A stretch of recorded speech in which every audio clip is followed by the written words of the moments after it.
Yo, what's up? This your boy Mad Skillz, VA all day, and right now you checking out Drink Champs. Let's get it.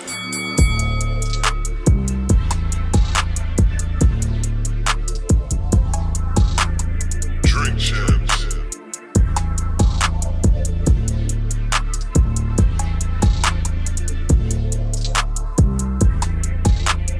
Drink Champs.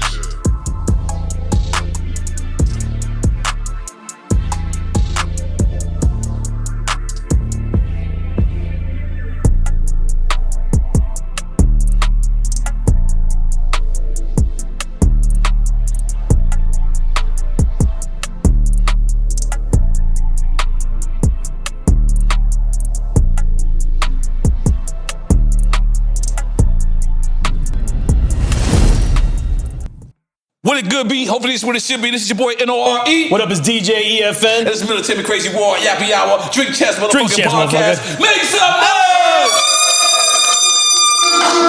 And right now, when you talk about stables, when you talk about a legend, when you Google Virginia, this man's face should pop up like the State Farm commercial. It doesn't already? I think it does.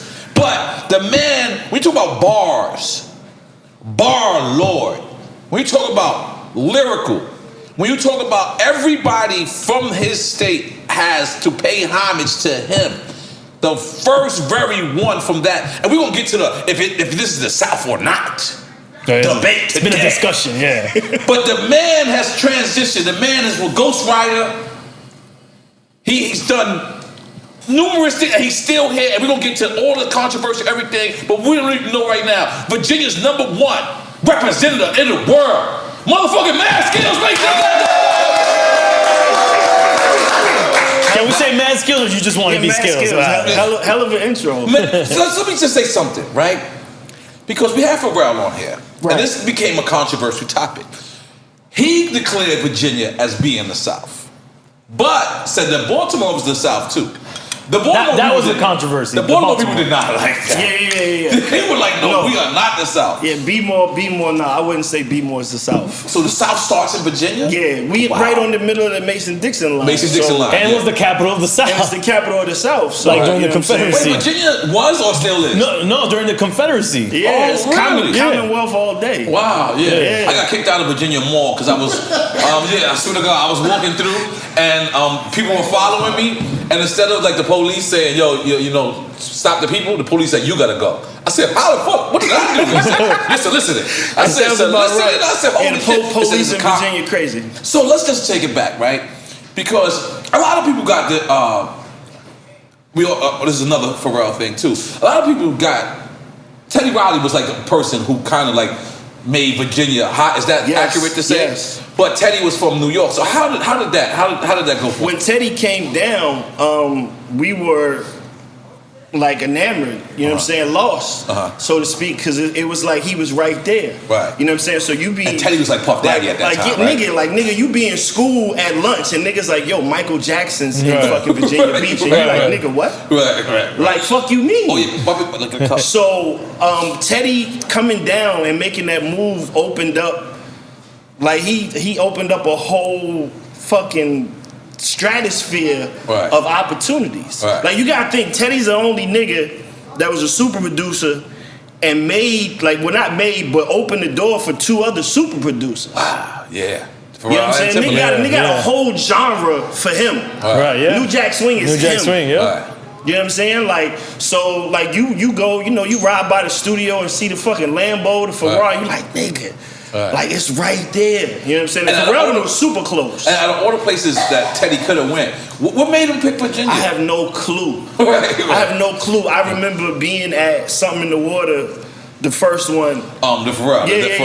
At the You didn't invite me to that one. I remember being at Something in the Water. My man Boogie, you know what I'm saying? Shout out my man Boogie. We standing there watching Teddy perform, and he said to me, he said, Skillz, do you realize that Teddy is performing Rump Shaker on the same beach that he shot the video, hosted at a fucking festival by the nigga he put on. 20 X amount of years later. Wow. Like, that's insane. Wow. Yeah, that's crazy. You know what I mean? Like, that's crazy. So, When was the first time? Because I want to read what Pusha T said. Shout Push. So, this is what I do when I interview people. I hit people that's around them or close to them. He said, no real story, just that he was really the first rapper that was truly proud of from VA. He was performing with the Tribe, I believe, when they came to VA for a show, and that alone meant that he made it in my eyes. I remember his outfit, a Tommy or Polo, chino style zip up. We weren't like friends or anything back then. We weren't even from the same town, but I thought he represented VA the way I wanted to see it done. He probably doesn't remember that time. Might not even remember me there. I never knew he was there. Yeah. You know what I'm saying? But nah, like. But let me try to say a little bit.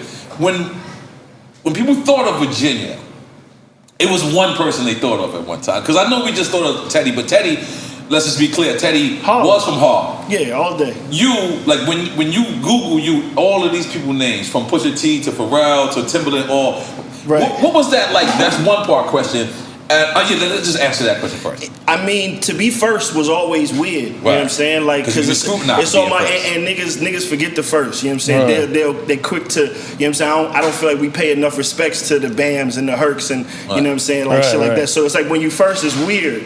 But I knew that where I was from had to be represented in a way that people hadn't seen it before. You know what I'm saying? Like, so it was niggas calling us country, niggas calling us Bammers and shit. Same shit with Atlanta in a way. But I was like, my nigga, like we get fucking busy. Like, we do what we do. Like, half y'all niggas down here at school anyway. Come down here and get show money, drug money. You know what I'm saying? It is what it is. So it's like, what y'all ain't gonna do is clown us, but nobody was out there. The only nigga was D'Angelo. And that's R&B, like, so niggas like, oh man, D'Angelo, I'm like, nigga, what you want to do? From Virginia? Yeah, he's from Richmond. I didn't even know that either. Yeah, I'm like, he came out first, so Brown Sugar dropped, the album dropped, he's hailed as a R&B superstar. Niggas like, oh, he don't really say the town. I'm like, D'Angelo got a lot of pussy. Let's be clear. Let's just be clear. I'm like, nigga, he an R&B artist. What you want to make a song called fucking Cruising in Richmond? Like, what the fuck? He an R&B artist, so it was up to me to hold that flag, and I was like, when I get the shot, like, it's gonna be a problem. Because it was like Michael Vick and Allen Iverson, and then you. Like, that was it. Yeah. And then we kind of knew, because I want to say, like, I don't want to say, like conscious, but you were like, you were aware, but when we looked at Michael Vick, and when we looked at AI, we said, these guys are, and then we looked up Newport News. Yeah, Bad News, And so, what was it like hearing these guys? Or did you know AI? Yeah, we call AI Bubba Chuck. Bubba Chuck, I seen the documentary. We that's all we knew. So Vic, Bubba Chuck, to see them make it, you know what I'm saying, we knew, like, that we had people in that, we were talented, you know what I'm saying? Because you got to understand, like, I'm from a town called Richmond. It's like an hour away from where Pharrell and them are. So they from Newport Beach. Yeah, they from like Virginia Beach, but it's 7 cities in that whole region. So imagine fucking Miami. Imagine Florida, Miami, and let's say Fort Myers is fucking 20 minutes away. Orlando's 15 minutes away. Fucking, and that's a whole city. And it's a whole different city. So they got 7 different cities from where I'm from. I'm like an hour back towards inland, you know what I'm saying? Like Richmond. So, like, to see AI and Vic, man, it was like somebody. You know what I'm saying? And they was repping it. D'Angelo, he was repping it, but he R&B. So it's, you know what I'm saying? He ain't about to wear 8 chains and a fucking VA jersey. You know what I'm saying? So AI, man, it's like a god. Him and Vic like gods in Virginia. You know what I'm saying? Wow, man. Let's make some noise for that. You get some rock? Yeah. New bottle? You a goddamn new bottle, goddamn. Give him a new bottle. Roz, get on camera, bro. Shit, that's the only one we got? Well, you like regular shit, right? Regular shit. Yeah, all right, cool. We'll find some more. Don't worry about it. We do it. Yeah, so boom. How did you even come up? Q-Tip. Okay. Okay. Q-Tip put you on? Q-Tip. I was discovered by Q-Tip. You went too fast. Okay, hold on. All right. Let's describe that.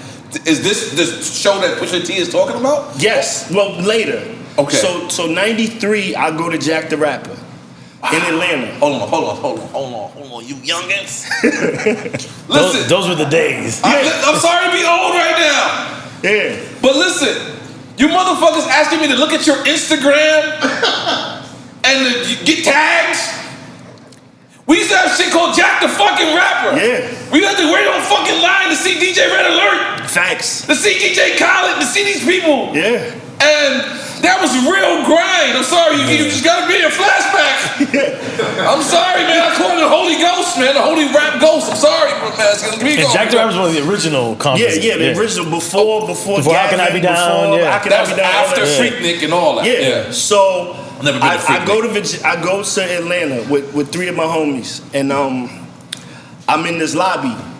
We got passes, so we legit. We ain't sneaking around. We got we paid our money. You know what I'm saying? So I'm walking around, and it's in the lobby. It's a huge ass hotel, fucking 60 floors, right?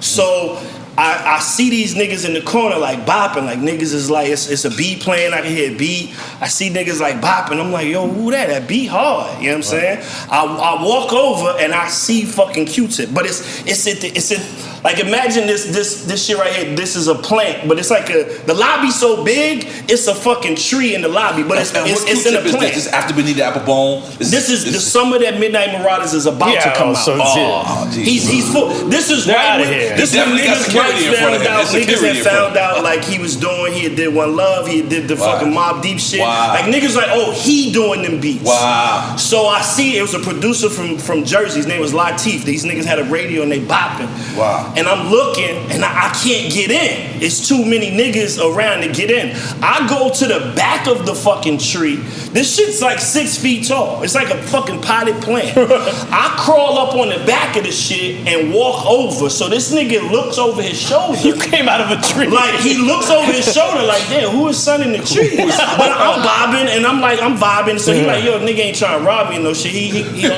so Tip's like looking. So it's a nigga rapping for Q-Tip and I'm sitting there like, nah, nigga, like, nah. So I start rapping. Right. So I start rapping and he looking like, yo, this nigga crazy, like this shit crazy. The nigga that I cut off cut me back off. Wow. So now I'm like, oh nigga, you want battle now? So I cut him off, go ham, fucking demolish this nigga. I was definitely a battle rapper. I go ham, body the nigga. Security comes over, yo, y'all gotta disperse, yo, my man come down at the tree like y'all doing too much. Oh, you doing all this happening in the tree? Shit in the tree. Wait, you battling from the tree? From the tree. Oh my leg. Okay. So I get off the tree, but I'm standing over to the side, and you know niggas is walking up the tip like this is my tape, you know, from Jersey, but I see him, he keep like looking to his right, like I guess to see if I'm there. So I'm like, I ain't going nowhere, I'm just gonna stand here. So I'm standing there, I see the nigga, he like, yo, come here, son. So I walk over, he like, yo, what's your name? I said, Mad Skillz. He's like, yo, son, you ill, son. Wow. Where are you ill? Where you from, son? I was like, I'm from Virginia. He was like, from where? I said, Virginia. He was like, yo, what you doing after this? I said, no, I'm just chilling, my nigga. Like, well, what's up? He's like, yo, you want to roll to this radio station? And I was like, fuck yeah. We go up to his room. This is the first time I seen a nigga had a suite. I'm used to walking to hotel rooms and it's the fucking hotel room. We walk in the room, it's the suite. I'm like, oh, this nigga got the whole floor. She's like a crib. Polo shit everywhere. Fucking clothes, Timbs, you know what I'm saying? This, that, and the third. He said, yo, I'm gonna get dressed real quick. Let me change. Yo, sit down real quick. Yo, and it's a CD player right here. Like some Harvey Weinstein shit. The nigga goes, but it's Q-Tip. You know what I'm saying? So the nigga goes, yo, I'm gonna get dressed real quick. Yo, this the album. And the nigga hit a button, and I hear, ooh. And he plays you the album. Nigga, and I'm sitting there like before. Only thing out is a war tour. Wait, so I'm sitting there. Is your homies there to witness No, this? it's just me. So if you didn't become who you are, nigga, people would thought you was lying. Nigga, straight lie. And there's no Instagram back then. Nigga, no nothing. Instagram. So I'm sitting there and I'm like, what the fuck is this? Like some jazz shit. Like, what the fuck is this? And I hear Linden Boulevard represent, and I'm like, oh shit, like the fucking album. So I hear the fucking album. I think the next song was a war tour. I think the next song was the fight. Went to Linden Boulevard to get a milkshake. This nigga comes out the room like, yo, you ready? I'm like, Yeah, like nigga, let's You want to roll. still listen to the album. Right, because I'm like, how old are you at that point? You said? shit, I'm like early 20s, like 20, maybe 21.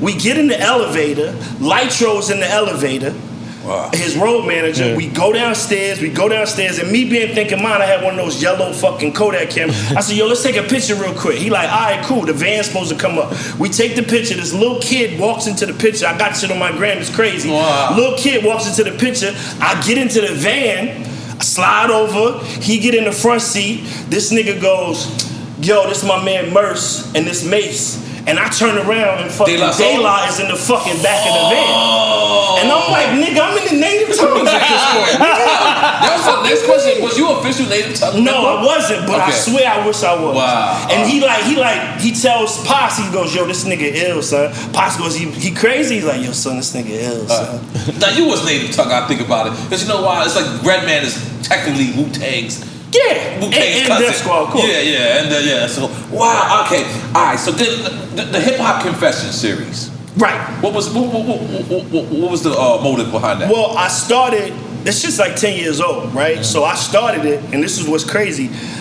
I had this idea. Usher bitch your shit, this is a confession. Not really, but I'm running around and I'm asking niggas like shit, like, yo, like, tell me some stories, like, tell me some hip-hop shit, like, what's your hip-hop confession? Right. So it was niggas like, yo, you know, I never really, you know, listen to so-and-so. I don't like so-and-so as an MC. I know he the hottest nigga, I don't like him. Like, it was shit you would say that you really wouldn't say around the homies. Right. So hip-hop confession started because me and Bink sat down and I had it. The producer Bink. Yeah, and I had a whole, it was a whole TV show. It's on VA too, right? Yeah. I had a whole TV show and we put the shit out. And then after like 6 episodes, it got harder to find niggas to want to tell the truth and tell stories. So I fell back off the shit, then a year later, podcast happened. Wow. And I'm like, fuck, nigga, I was early. Wow. So niggas been asking me for 10 years straight, yo, bring back Hip Hop Confessions. Right. So I just brought it back like this year. And you got it's gonna be a podcast? Yeah, Make some noise for that. Just brought it back. So, Supernatural, what was y'all relationship? Y'all battled? I mean, if you was a battle MC at that time, you going through Supernatural. So I send the demo in the back of the source to Clark Kent, Superman Battle for World Supremacy. Yes, that's my OG right there. I got a funny Clark Kent story too. Everybody got a funny Clark Kent story. I send the tape in and fucking I get picked. I get to New York and it's the New Music Seminar. It's 30 right there on fucking Midtown Manhattan, fucking 49th and whatever. Hella green badges, all this shit. So it's 16 MCs. They did a DJ battle, they did a rap battle. It's 16 MCs. I see this one nigga walking with dreads. I'm like, yeah, this nigga different. Like, it's gonna be me and him. Like, this nigga different. Super So he start running past motherfuckers, getting them out of there. I'm doing the same thing. Puff is on the judging table. Tracy Waples, Sheena Lester, and Todd One from fucking MTV, from Yo MTV Raps.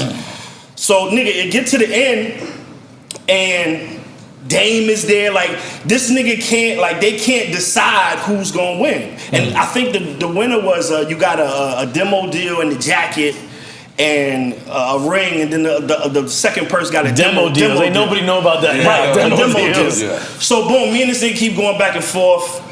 He hop in the crowd, he freestyling about what niggas get on. I hop in the crowd after him, freestyle about what niggas like, yo, these niggas what nice. Got on, you saying, what they have on. He like, Clark like, yo, they going back and forth. Puff like, nah, man, like, these niggas dope, let them go. Clark like, yo, nigga, this, like, we gotta get the fuck out of here. So they do the whole, the Apollo shit. Yeah. Yo, y'all give it up for Supernatural from Brooklyn. All right. Give it up for Mad Skillz from Virginia. Later, I find out he from Brooklyn, but the niggas from Indiana. Wow. But then they say, like, yo, this man was nice enough. He's gonna take the ring and the jacket. He's gonna give him the demo deal. So I'm like, I don't want the fucking demo deal, nigga. I want the ring and the fucking jacket. Like, nigga, I want to be the best. I'm not coming up here to fucking be second. Right. So I came in second, and I got the demo deal, which kept me in tune with Clark. I go outside, and it's a cypher outside, Jay-Z outside demolishing niggas, running through motherfuckers. No, niggas signed rappers was looking at the cypher like, oh yeah, nah, I want no problems with this nigga. Getting straight into car service, like out. Hove was killing niggas. It's a young Green Lantern in there looking like a fucking 14-year-old. And Clark is behind them acting out all the words and this, that, and the third. But me and Clark ended up having a relationship afterwards, and Clark did my demo. I used to fucking go to Clark's house and talk shit about Jay-Z like a dumbass. Shit. Wait, get out of here. Like, oh, not on record. No. I would go to Clark Kent's house and drive back and forth. I drive back and forth, and I'm going to Clark's house, and I'm still trying to. I came in second, so I'm still trying to prove, like, nigga, I'm the best. And he like, yo, I want you to listen to this nigga I got named Jay, and I'm like, all right. So he played me records and shit. And I'm like, yo, Clark, I'll smash that nigga, Clark. Like, I'll kill that nigga. And he like, yeah, calm down. Listen to the records.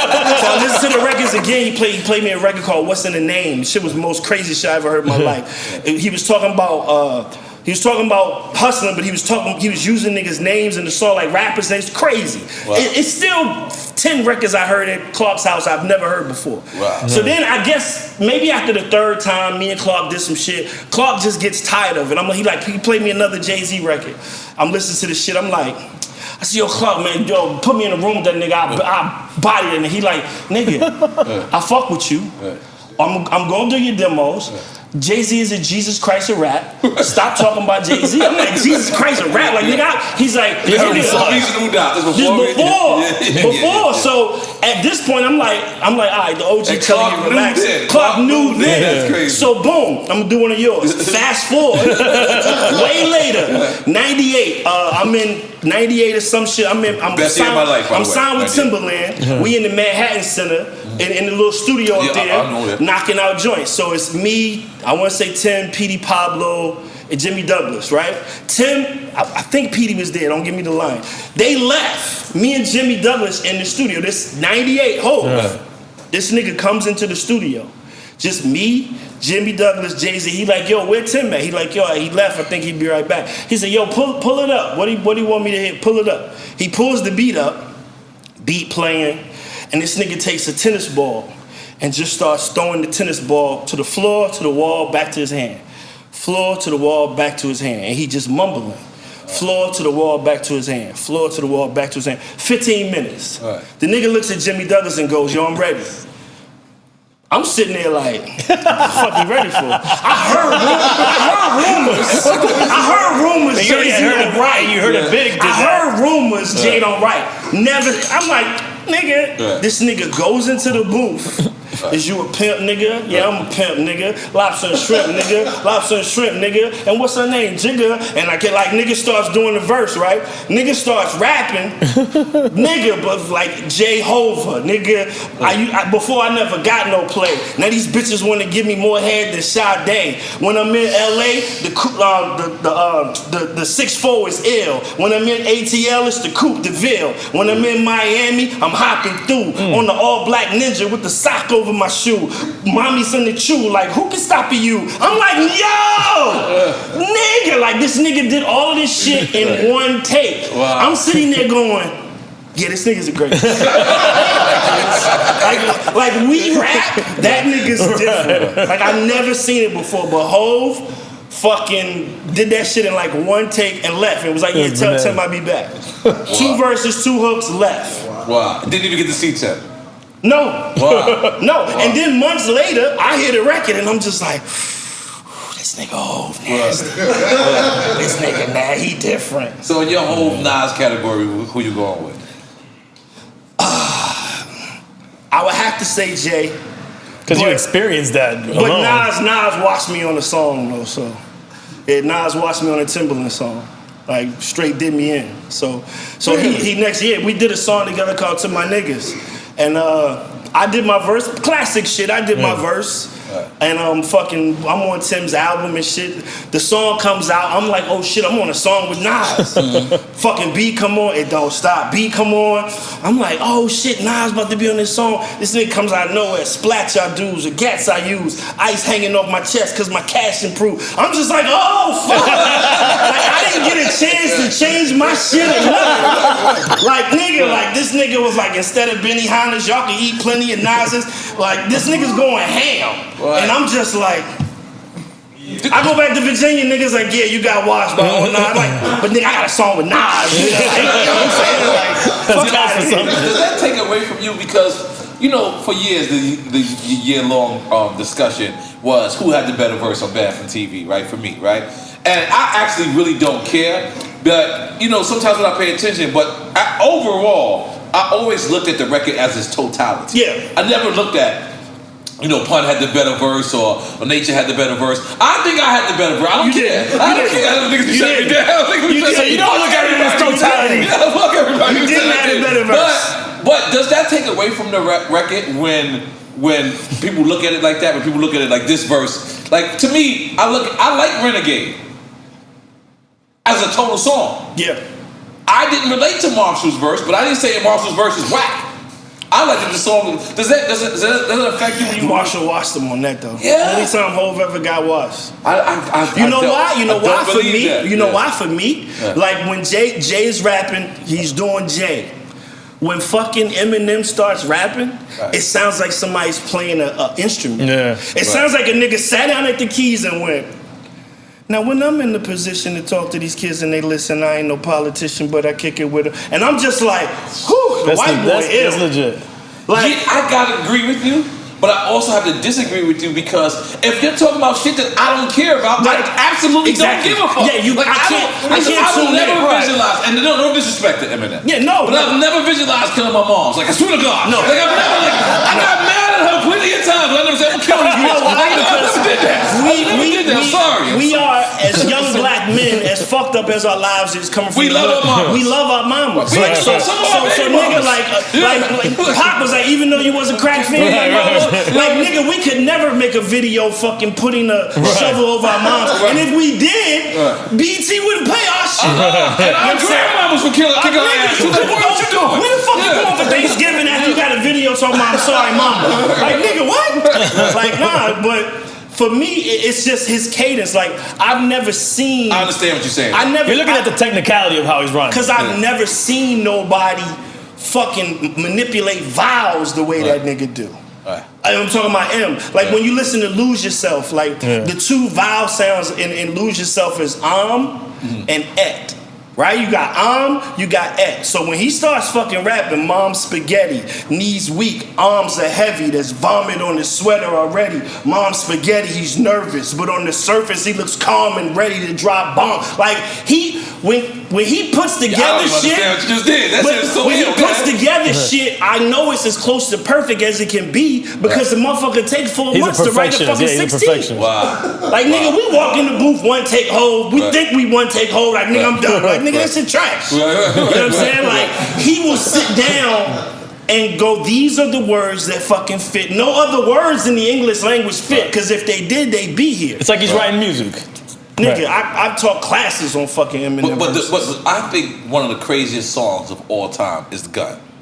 Yes. The Gun by Yes. Nas. Yes. Like, That shit is incredible, man. Like, I couldn't understand how he did that. Right. Is it songwriting?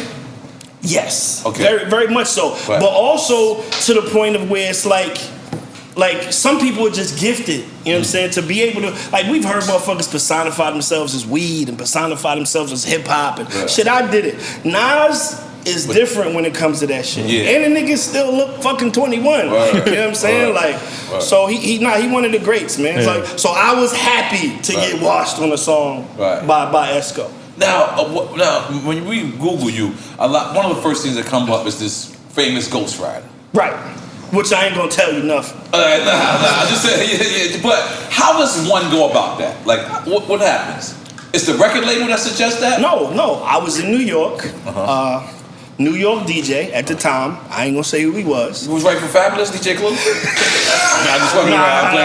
Fab don't need no writers, man. I'm in the studio, and I'm just in New York. I'm a Virginia nigga from in New York, like, and I have signed a big beat, and fucking he comes into the wrong room, like oh shit, I thought this was the B room. I said nah, it's next door, whatever. He like, oh, okay, cool. Oh shit, Skillz, right? I'm like, yeah. He like, nigga, what you working on? So I play him some shit, and nigga like, nah, this shit hard, nigga. Should let me get this, and I'm like, the DJ saying this. Yeah, but the only thing on it is the hook. He's like, you should let me get this, and I'm like, yeah, let me put my raps on it. I'm not knowing that the nigga saying, I want this and I want to put other rappers on it. I don't fuck with you like this. Right. I know who you are. You was cool, but this shit hard. This your first time proposing? First time. Boom. Okay. Shit comes. What studio you said this was? Cutting room? I want to say it might have been Unique. Okay, I'm getting close. Might have been Unique. All right, and then, so I give them the shit with the hook in it. Shit comes out. They hit me for the splits. Whoop-de-whoop-de-whoop. I got a big percentage of the record. But that's not considered ghostwriting yet, because you just gave them the hook. But nobody knew that. But I hear these rap niggas saying my hook, and I'm just like, damn, they could put me on the record. Oh, like, but they redid the hook. Yeah, they did the hook. Right. The check comes, and I'm like, oh yeah, I'm good. Right. I don't gotta be on the record. Right. You know what I'm saying? So then my name started moving around. Like, yo, because some niggas have businesses and entities. Right. They don't have the time to sit down and craft a hot 16. So that's where somebody like me come in at. Because we hear these funny stories like Rico Love and my friend Cardan, and they're very honorable too. Yeah. Right? But I always want to know like how does that happen? So you're saying that was the first time. All right. So what your word spread that you'll right. So now I'm like, oh, I'm gonna just send this CD to whoop-de-whoop-de-whoop. And they like, yo, who wrote this? Like, oh, the nigga Skillz from Virginia. Like, oh, yeah, nigga, tell the nigga pull up. So it was getting me indoors that I might not have been able to get in before. Right. I'll tell you something, and I blew this up with Pharrell. I used to go in Pharrell sessions, and he used to have whole records for people. And I used to be like, oh, with the verses? I used to be like, oh shit, you gonna kill this. And he's like, it's not for me. Yeah. But it'd be him referenced out. Yeah. Oh, you mean him doing it? Yeah. He said it. Yeah. So plenty of them floating around. Yeah, I blew it up here. Yeah. Plenty of them. Is that how you do it? Like you'll go... Yeah, just send them something. But my thing is, and I write, I started with hip hop, but shit, I done like fucking, R&B records, pop records. So after a while, it's like, I might reference the whole thing, but then just leave something for the artist if they want to hop in. Right. You know what I'm saying? To make it their own. And make it their own. Like, leave the bridge open, leave the second verse open. You know what I'm saying? What did you think? Sorry, I'll cut you off. I'm going right back to this. What did you think about when you heard Drake reference tracks? It was bound to happen sooner or later. What do you mean by that? Like, they was gonna come out. You know what I'm saying? Like, because at the end of the day, niggas like us, we cared. In 97, 98, we gave a fuck. And nigga, if you tell me Rakim didn't write Microphone Fee, I'm knocking all this shit the fuck off. Don't even say that like that, exactly. Like, you see how blasphemy it is? Like, but these kids today, like, they don't fucking care. Like, niggas don't even have a proper place to go look to find the credits. Does that matter? Does it matter? A hit record matters. Damn. A hit record matters. Who wrote it don't fucking matter in 2021. Damn. You ain't even write this shit. Cool. It matters who gets the check, though. I'm gonna be honest with you. This is how I knew I was on the fence a little bit. One of my craziest records that I love is when Eazy-E sang, Ice Cube write the rhymes that I say. And I grew up the whole time not knowing how violation that actual line was. Yeah. The nigga Eazy-E actually said it. In 88. Everybody knew Eazy wasn't a rapper. Yeah, everybody. We didn't in 88. I didn't know. 88, I didn't know. EFN, I'm gonna be honest. One, I was scared of NWA. Yeah, you scared of going to Compton. Because you didn't get to see. I thought Compton was jail, like Rikers Island. Rikers Island. Scared as fuck. I was like, oh shit, I don't want to. I got arrested one time. I was like, don't take me to Compton. Police was like, what? I was, 11. But they made it notorious. Now, how is it I look at Eazy as a great, and he said that. How is it I look at Dr. Dre as a great, and he said that. How is it I look at, don't care if I write rhymes, I write checks, Puff. I look at him as a great, but if I found out that Malice wrote Mad Skillz rhymes, I'm mad at you. Right, I get it. Why is that? Because we, you know what it is? We still, at some point, we still want to believe niggas. You know what I'm saying? Like when I understand pre-Spotify all this shit. When I went to Best Buy and I spent $18 on your fucking CD and I got in the car and put that shit in, I still believed some of it. Right. Like we believe, like you said, I believed if I went to Compton and I wasn't right, I believed I would get robbed out the gate. Yeah. Like niggas made us believe everything else. Yeah. So that the lifestyle and the shit came along with it. And what you gotta understand is when you put out that kind of shit, that's what's gonna come back to you. You know what I'm saying? I never forget, an OG told me like, yo, like, nigga said, yo, make rhymes for who you wanna see in the hotel lobby after your show. Who told you that? An OG in Philly. I did a show with the Roots, and me and my DJ in the lobby drinking, and the nigga like, he's sitting there, That's him. and the nigga said, yo. You know who told me that? KRS-One. He said, Facts. watch what you say because you're attractive. Yep. On the record. I'm sorry. The nigga said, yo, what y'all do? I said, yo, I rap. He was like, you make music? I said, yeah. I said, just did the Electric Factory. Shit was sold out. Like, what you mean? He's like, hey, let me tell you something, young blood. Nigga got up and was going to leave. Nigga walked off and nigga tapped me on the shoulder. He said, yo, make records for who you want to see in the lobby after your show. And I said, why the fuck I ain't been making records for bitches this whole time? Because at my show, after my show, I get niggas that want to talk about why Tribe Called Quest broke up and what's my top 5. Like, I don't get, like, I might get women, but not like LL. You know what I'm saying? I don't need it. Don't feel bad. But you don't think it's a difference between who considers themselves a rapper versus an MC?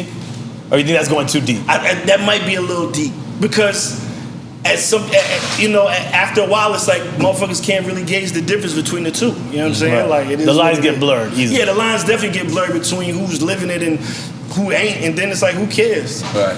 Like these motherfuckers ain't breakdancing. They ain't writing graffiti. They don't give a fuck about this shit. They're definitely not doing none of that. They're definitely not doing none of that. They don't give a fuck about this shit. I did all of it. I did everything. All of it. I did, just to do it. I did too. I had my first rap name was fucking corny as fuck. Like, My first rap name is MC Yahoo with the ball to be. And it's true. He says it all the time. I'm glad it didn't work out. my first name was the Funky Orator. That's kind of hard. I ain't gonna lie. Somebody should come on with that right now. That don't sound dated at all. Man. So, alright. Kids Entertainment. E1. That was your label on yeah, E1? Big Kids Entertainment. Yeah, Okay. yeah. Yeah, it's just me trying to keep as much of the bread as I could. Okay. You know what I'm saying? Okay. I'm gonna keep it a bean. E1, Koch, Alec Brumlock. Because you know they wasn't spending a I lot feel like all of anyway. us went through Koch at one point. Yeah. Everybody. Which was Land Speed before that. Right. Wow. When it's right after, I think this was after Jim got it popping. Yeah, when We Fly High. Yeah, you know what? We don't give Jim Jones enough props for getting He got that. Koch popping. He got Land Speed. He got popping. Jim Jones, we fucking out here. And 50 did his thing on there too. 50 he put out shit through there? No, I think that was the original. No, Land Speed. I'm talking about Land Speed. Oh, Going back. Land Speed, yeah. Shout out Papa D and Land Speed. Yeah, 50 dragged it after. Right. Like, thank you, sir. We He dragged it gonna do after. some shots, man. Get us some guy water, man. This is not water champs. Let's give a guy a shot. Come on, let's do a shot. That's the only shot I got. Yeah, come on. I want For blue. you? I want blue. For you, I got. I'll do a white grape. I do a white grape I'll shot. do a white grape. Yo, we got to shout out the Organic Food Kings. Oh yes, I just ate some Yo, mother got food looks incredible. We got the truck outside at Organic Food Kings. Make sure you check them out. Yeah, I do the That's white right. grape. We're going to be eating them all the time right now. It's the same shit, Lola. No, it's different color, bro. Really? That's one is bootleg. Which one is bootleg? You know that one. We don't mind. So when we say, oh yeah, damn, hold on, you still got your fucking pit bullshit. They cutting you a check on No, the I ain't getting no check. Right? That's why it's right here now. That's why it only comes out for the shot. So, boom. Like, No, hold up. Okay. Go back to Q-Tip. Was this pre or post the beef with Rex and Effects? Post. So how was that? Anything Post. weird? oh, I forgot about Yeah, it. Because that's Virginia again. And think, Zulu had to get involved. That shit was crazy. Yeah, like, nah, it was, because Rex and Effect was Harlem, but they was running around in Virginia Beach with Teddy. Right, with Teddy, yeah. I think they took offense to something that Phife said. Phife said strictly hardcore tracks, not a New Jack Swing. God bless Phife. God bless. And they felt some kind of way about it. You know what I'm saying? I wasn't listen around to for that. Fight raps. He be going at a lot of people. Yeah, like, since he passed away, I was like, yo, Fife was always like taking ill shots at me. Like, I'm sorry, like man. doing this thing, like, yeah, but I think they jumped him with some shit. And Yeah, he had the patch in the video. yeah, which, they said the video. Hot sex on a platter. Hot sex on a platter. They say he had fucked his eye up. I don't know. But they We say talked he fucked about it his with eye them. up. We talked about it with Trump and Quest. Yeah. Oh shit, I didn't know that though. Yeah. I forgot, y'all. Yeah, so We forget a lot of but things. nah, We he drink a was lot. very instrumental in, I'm running around with him, and like I said, when I met him after the night, after the the Jack the Rapper shit, he gave me his number. Okay. So I get back home, and my mom said, yo, like 2 weeks later, my mom says, yo, somebody named Rip called you. I'm like, who? She's like, somebody named Rip. I don't know. He left a message on the answer machine. So I go hit the button on the answer machine, and I hear, yo, tip? you know what I'm saying? This tip, you know what I'm saying? Yo, From my you man, doing it Skillz. Hey yo, I want to know, son, like how far you live from Hampton, Virginia, son? Hit me up. So I get off the phone. I'm like, yo, this shit's crazy. Like my fucking life could change. So I call the nigga back. He asked me how far I live from Hampton, which is down there by where P and the Mac. Right. I go to the show, and I had been with him. I had been done a couple shows with him, all in VA. I go to this show, and they would let me freestyle at the end over "God Lives Through," the beat for "God Lives Through." Wow. So we do it. That's I got crazy. my man with me. We leaving, about to ride back to Richmond down the highway. This nigga comes up behind me with fucking silver galoshes. The nigga had silver goggles on his head, a silver Donna Karan fucking jacket, some black pants, and some silver Donna Karan fucking rain boots. And the nigga says, yo, man, weren't you just on stage with Tip and them? And I was like, yeah. And he was like, yo, I gotta meet him, man. You gotta introduce me. And while we standing there talking, I'm looking at this nigga like, yo, this nigga is weird as fuck. The tour bus is at the light, blinker on, shit about to move. And I'm sitting there looking at this nigga, and he like, yo, I said, yo, you rap? He said, yeah. I said, what's your name? He said, Magnum the Verb Lord. I said, oh, okay. So I start beatboxing. My man starts fucking rapping. These niggas rapping about the planets, and they on the Keith Murray shit. And that was fucking Pharrell. Wow. They say that. Wow. What was his name again? Magnum the Verb Lord. That was his rap name. Wow. I'm glad that didn't work out for him either. Yeah, that's not a good name. Yeah, nah. Definitely glad he went with the government. But super ill. Like that's the first time I met Pharrell. So I want to get back to that, but I want to ask you something. You said you was freestyled, right? Right. Does a freestyle really have to be a freestyle? The age-old conversation. I would say a freestyle could be two things. It could be a rhyme you never heard, or it could be something made up impromptu right on the spot. Right? That's the only two that's gonna go that way. Otherwise, it's just a written. Right. Some niggas was skilled at making it sound like I came up with it on the spot. I was real good at that. I throw in some shit around the room, then I go into a little bit of written, do 16 bars of that, come back over it. You're like, yeah, he did that whole shit. Like, I was real good at that. I don't think it matters as long as it's dope. Right. You know what I'm saying? Because at certain times, it's like niggas will go to Rap City. Let's say you go see Tigger. Right. Like, niggas got Cam there, they got Jim there, they doing all these tapings. Fucking AZ is ready to do his shit. Right. Like, nigga, like, it's no point of going in the booth with Tigger and trying to freestyle that shit. It's just going to 18 million homes. Spit it written and make it dope. You know what I'm saying? Nobody gonna give a fuck. If you fumble, they gonna be like, damn, this nigga fumbled in the booth sound. Like, he's trying to come up. Like, what's the point? So I feel like, you know what it is? It's like a dunk. Okay. But it's still 2 points, nigga. 2 points. No matter how good it looks. No matter how good it looks. Let's take a shot to that. It's still only 2 points. Where's my shot? Come on, you drinking already. No, I didn't even get a cup. Hit a cup right here, goddamn. Come on, drink your bootai. Make that shit. Hold on. Because in this show, we celebrate motherfuckers' longevity. With 10 years, they want to kick people out the game. This is not what it is here. We celebrate our motherfucking legends. Salute! Hey! How many you got? 10. Okay. I like the white grape. Candela! It's the best white grape ever. I like that. So I'm gonna get ready for the next one already. when I listen to you, it's like every single line matters to you. Right. You think that's a plus or a con to a certain extent? Because if I miss one thing, I can miss the whole concept of this. So what do you think about it years later when I listen back to my old raps and shit, it's almost like I was super fucking confident and cocky but who wasn't? And you was ahead of the time. And you was a battle MC. Yeah, that was I was a part battle of it. rapper. I used to fucking demolish rappers. Like, that was my whole thing. And, going back and forth, from Virginia to New York, riding up and down the turnpike trying to get on, like, we knew that we couldn't just be average. You know what I'm saying? Like, we had to fucking be good. You know what I'm saying? You had to stand out out there. So that's how I ended up. Niggas like, yo, where you from, nigga? Like, and I'm like, I'm from Virginia. The answer was always from where? Right. Like, ain't no niggas like that in VA. Like, y'all niggas Bammers. I'm like, all right, nigga, like, try me. You know what I'm saying? Like, so that was my whole MO, like, back then. But yeah, nah, man, it just went that way. Because like I said, it's just like it's every single line. Right. It's thought out. Like, and it's like, and well articulated. Right. Because I wanted people to understand what I was saying, you know what I'm saying? Right. And like the mumble shit came later. Like we made sure niggas could understand what the fuck we was saying. Like for the most part, you know what I mean? Like that's what it was. So. And you like mumble rap or? Listen, man, I feel like I always feel like the music gonna do what the youth is doing. But wait a second, hold up a second. You gonna tell me that there's an artist out there saying I do mumble rap? Yeah. Come on, man. What asshole says I mumble rap? Yeah, there's even girls claiming dance pole. They say I mean that's one thing to call it mumble rap, but they going out there saying that's my shit. I'm a mumble rapper. Yeah. I blah blah blah blah blah. They claim mumble rap. Just like how backpack was a bad term, and then like Talib and them owned it. It was no, that's different, man. That's a little different. It's the same. Because what it is that for them it's about the feeling. For us, it was about the content. Right. They just care about what feel good. The music gonna do what the kids gonna do, bro. Right. You know what I'm saying? Like that's just what it is. Like I like I don't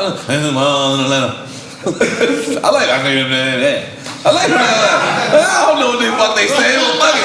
They don't know it neither. Let me both up in the game. Let's do it. I ain't gonna lie. I learned to accept the new generation. You got because the one thing that I hate about the new generation, which blows me over, right? I accept them, but I do hate this part about it. Right. They'll sit there and make a record like Michael Jordan. They'll make a 23, right? They'll make a Mike Tyson. Nigga, you wasn't around when Mike Tyson was knocking people out. You wasn't around when Jordan was playing. Right. And why not study your own craft? Right. Why not go out there and know who Melly Mel is? To know who Grandmaster Cass is, know who Kool Herc is. You know what I'm saying?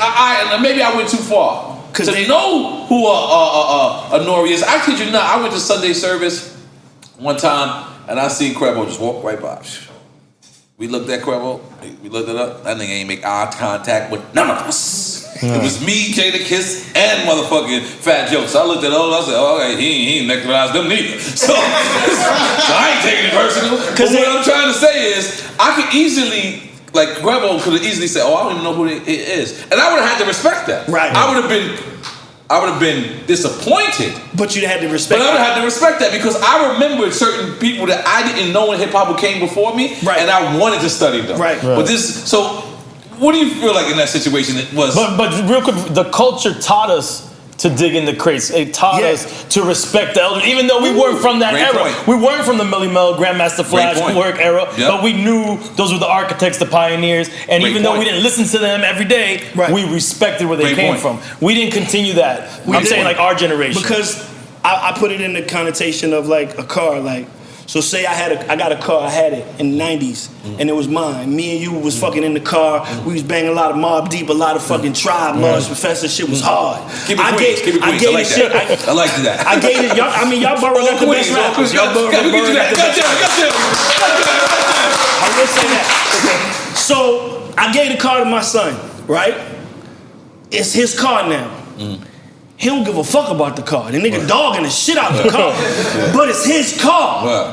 Now, I see him pulling the driveway. I'm looking at it. I'm like, yo, nigga, like, fucking your back tire. Yo, you got a slow leak. Like, nigga, we crank it up. I'm like, your license plate missing. The carburetor sound funny. Like, he's not taking care of the car. But it's his car now. Yeah, so we gotta just step back and let these young niggas have it. That's a great fucking point. To an extent.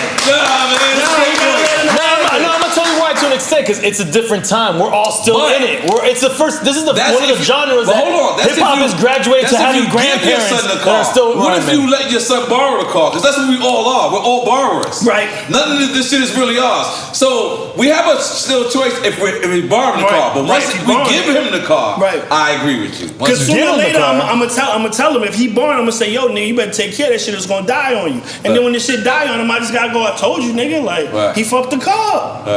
Or you can borrow the car back and get an oil change for him. Yes, and put some BBS's on it and say I'm only riding this on Sundays, nigga. This is my shit now. What's your favorite era of hip hop? late 80s. No, late 80s, early 90s. Okay. So 89 Yeah, to I like think that's 93. the best era. I think we come up with that answer too. Like that was listen, bro. We had some fuck ups back then, but Right. it was beautiful, man. Right. Like you know what I'm saying? Like niggas was getting it. Right. 89 and 93, everything was fucking bumping. Right. Everything sounded good. Everybody was making quality shit. Niggas was making other niggas get better. People were still sampling, which made the music sound amazing. Like niggas was hearing other niggas and then like, nah, I gotta go get my shit right. You know what I'm saying? And we didn't try to sound like each other we back didn't. then. No, that was the thing. You couldn't sound like anybody. Nigga, I could go to a show in fucking 90 and it'll be Too Short, KRS-One, fucking Digital Underground, EPMD, like all these niggas on the same bill. Like now you could never do no shit like that. You couldn't have fucking Migos on the same bill with J. Cole. The shit wouldn't make sense. I go see that. I ain't gonna lie. I go fuck with that. I would, but the kids wouldn't probably. You know what I'm saying? Like, so it's a different era. I hate the way they can't mesh now. Because back then, like niggas in that era, like you was just a nice nigga for then. I kind of like what Nas was doing with the King's Disease. He kind of like put the with Hit Boy, nah. Like I said, like that nigga can do no wrong, bro. Like Nas can't do no wrong. Like he's a fucking god in this rap shit. You know what I'm saying? Love him. So how did alright, because you were signed to Timbaland at one point. We already said that. Yes. How did you guys hook up though? How did that initially? Because was it just a Virginia thing or was Magoo? Magoo fucking I'm on. Where the fuck is Magoo at? I'm about to say. Like yo, nah, the nigga and like he managed artists, nigga do real estate. I think he was managing artists for a while. Magoo good. Like clap it up for fucking Magoo. Let's do a shot for Magoo, baby. Come on. So what happened was it's 97. It's the No Way Out tour. No Way Out tour. Virginia. Diddy in Virginia. They hit Missy, Tim, and Magoo come down to where I'm from, the city I'm from, to come to the show. Richmond. Fucking Puff is killing it. It's No Way Out. Biggie is passed, and the fucking Puff is mashing. I'm backstage, fucking D-Dot, the Locks, Mace, we shooting dice and shit. And I see Magoo in the hallway, and he like, yo, nigga, what you doing? And I'm like, I said, I came to see fucking Puff Daddy. Like, nigga. He's like, yo, who you with now? When your new shit coming out? I said, yo, nah, like, I ain't on Big B no more. Like, that's just Junior Mafia out, nigga. Like, I'm chilling. I'm a free agent. He said, nigga, you ain't got no deal? I said, nah. He said, nigga, you got me Tim. I'm like, okay, so nigga introduces me to Tim. So you didn't grow up with Tim? I thought you. No. He introduces me to Tim. I see Missy, I see Tim, and Magoo is like pressing him, like, no, nigga, this is the nigga. He gotta be with us. Like this nigga don't got no deal. That's blasphemy. He need to be with us. So Tim like, all right, cool. Come to the studio tomorrow and shit. I drive to Virginia Beach, meet Tim. We do like 7 songs like in one day, and from then on I was with him. And that's how I ended up hype manning for Missy. And that's when I started watching the songwriting process because Missy don't even have a deal and the fucking Lambo is purple. You know what I'm saying? The Jules is truck. And I'm sitting there like, what am I doing wrong? So it's before you start ghostwriting? You're seeing this process. That was around the time. Because and like I said, Missy was doing Mariah Carey's in the studio. Janet Jackson coming down here like Stilo, 702, Aaliyah shit. And I'm just like, yo, and she don't even want a deal. She like, nah, nigga, I don't want no record deal. And fucking Missy is killing them. And she was like, yo, I gotta do this show because she hated doing shows. She was Mona was her manager, and she hated doing shows because she was a studio rat. So she like, yo, Skillz is coming me do this show because she knew I could remember all of the words. So Missy would hop on stage, and the thing was, when she looked to me, that was my cue to finish the rhyme because I don't remember this shit. Like so, she'll Missy be putting it down. I'm the hottest round. I told your mother's good. Y'all just stop me now. And then I go, I'm less than 20 rounds. And she like, that's what I was there for. I toured with Missy for a while. Just but I learned. Like Missy fucking amazing with that shit, bro. She was crazy. For that. You get your shot? Yeah. Come on, goddamn. You got to turn up. Salute. Yeah, Missy was amazing. That's what you got to get on, Missy. We need Missy. We need Missy. We've been trying to get Missy for a minute. Timbaland, we have Pharrell, we have Pusha. We're gonna get Malice. You gotta do and Missy. Who else? We need Magoo. Yes. We're gonna solve this whole Virginia thing, man. Yes, that'd be awesome. Y'all deserve your props, Virginia, man. Thank you. Yes, y'all deserve your props. Thank you, yes, man. Y'all deserve your props. Listen, bro, I'm from I'm from a magical place, man. And let's just be clear, in my personal career, like Virginia changed my life. Plays a huge role in your career. Me meeting Pharrell, and let's be clear, I was the hot dude at the time when I met Pharrell. Pharrell met me and was like, "Yo, listen, you listen to me, we gonna go #1." He acts like he's not. He acts a little humble now, right? But he was cocky back then. As a I remember, like he was like, "Yo, you're not just closing your album without me on it." And I was like, yes. I was like, you know what? I believe this little guy. Like he had a choker on, and everything was mad tight. You know what I'm saying? His clothes. He came in the game with tight clothes. Facts. This is like he was tight. And he was always different. And what's Yeah. crazy is when you look at it. For me to be here, like your life was changed by a nigga from Virginia. Yeah. My life was changed by a nigga from Queens. Wow. Wow. You know what I'm saying? Wow. 6 degrees of separation. That's deserve another shot. Let's do another shot for that. Goddamn, let's do another shot. Forever grateful to Q-Tip. Whoa, Forever grateful. That's so crazy. Like you have a really rich hip hop story, and. So bouncing around, moving around. How did you come up with the rap up? I was in Baltimore at my family's crib, and I did a mixtape. I was doing mixtapes because Tim was popping at the time. Pharrell was popping. I did a Best of Neptune's mixtape. Wow. Right? I'm rapping over your shit. I'm rapping over Grinding. I'm rapping over Mod on Lover. All the hard shit that I couldn't get. I did a beat over. I did a joint over Roscoe P. Coltrane shit. And my man says, "Yo," my manager time. He said, "Yo, you should rap over that Common Come Close shit." And I was like, niggas don't even know Pharrell. That shit ain't hard. Like, nigga, I want the hard shit. I want what happened to that boy. He like, nah, nigga, you should do that. And I'm sitting there and I'm watching TV, and it was this, it was 2002. It was this, they was talking about the year end, whatever. So I go, all right, so fuck, I'll rap about everything that's about to happen at the end of the year, and if a nigga get to the end of the mixtape, he'll get a little surprise or whatever. Right. And I put the shit at the end. So I put the shit at the end. This was right when internet was popping. And my man put it on his website. He called me the next day. He said, "Yo, man, I think I have to get more bandwidth." I was like, "What the fuck is bandwidth?" Right. He said, "Yo, like motherfuckers is downloading the shit out of this mixtape." Right. And then radio starts playing the shit. Right. And they playing the wrap up. And I'm like, nah, nigga, play the Grinding freestyle, nigga. Like, I bodied that shit. Like, nigga, like, they not playing none of that. They playing the Over the Common Come Close. Right. And then the shit starts burning that radio, and then it comes back around to 2003. Niggas say, "Yo, you gonna do another wrap-up next year?" I'm like, what?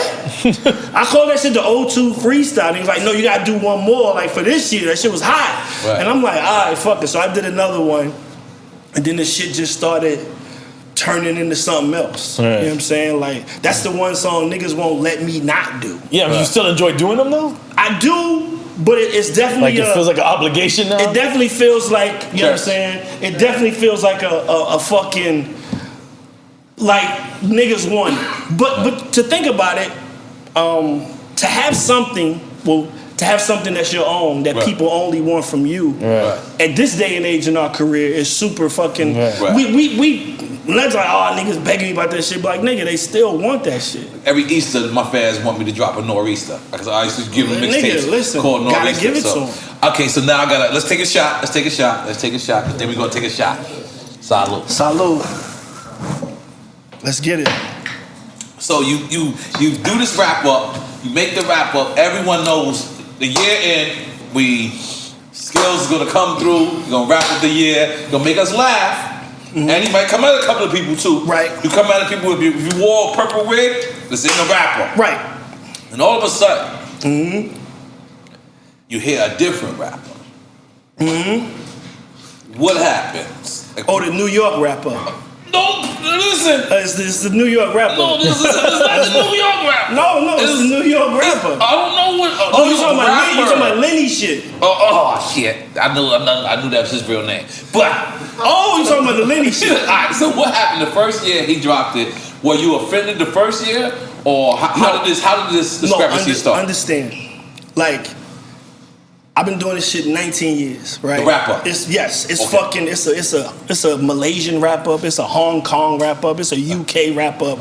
It's fucking Tina Fey did a 30 Rock wrap up. You got franchises. I've written wrap ups for The Wire, fucking ESPN, Sports Center, like all this shit. So when the nigga did it, I'm used to nigga.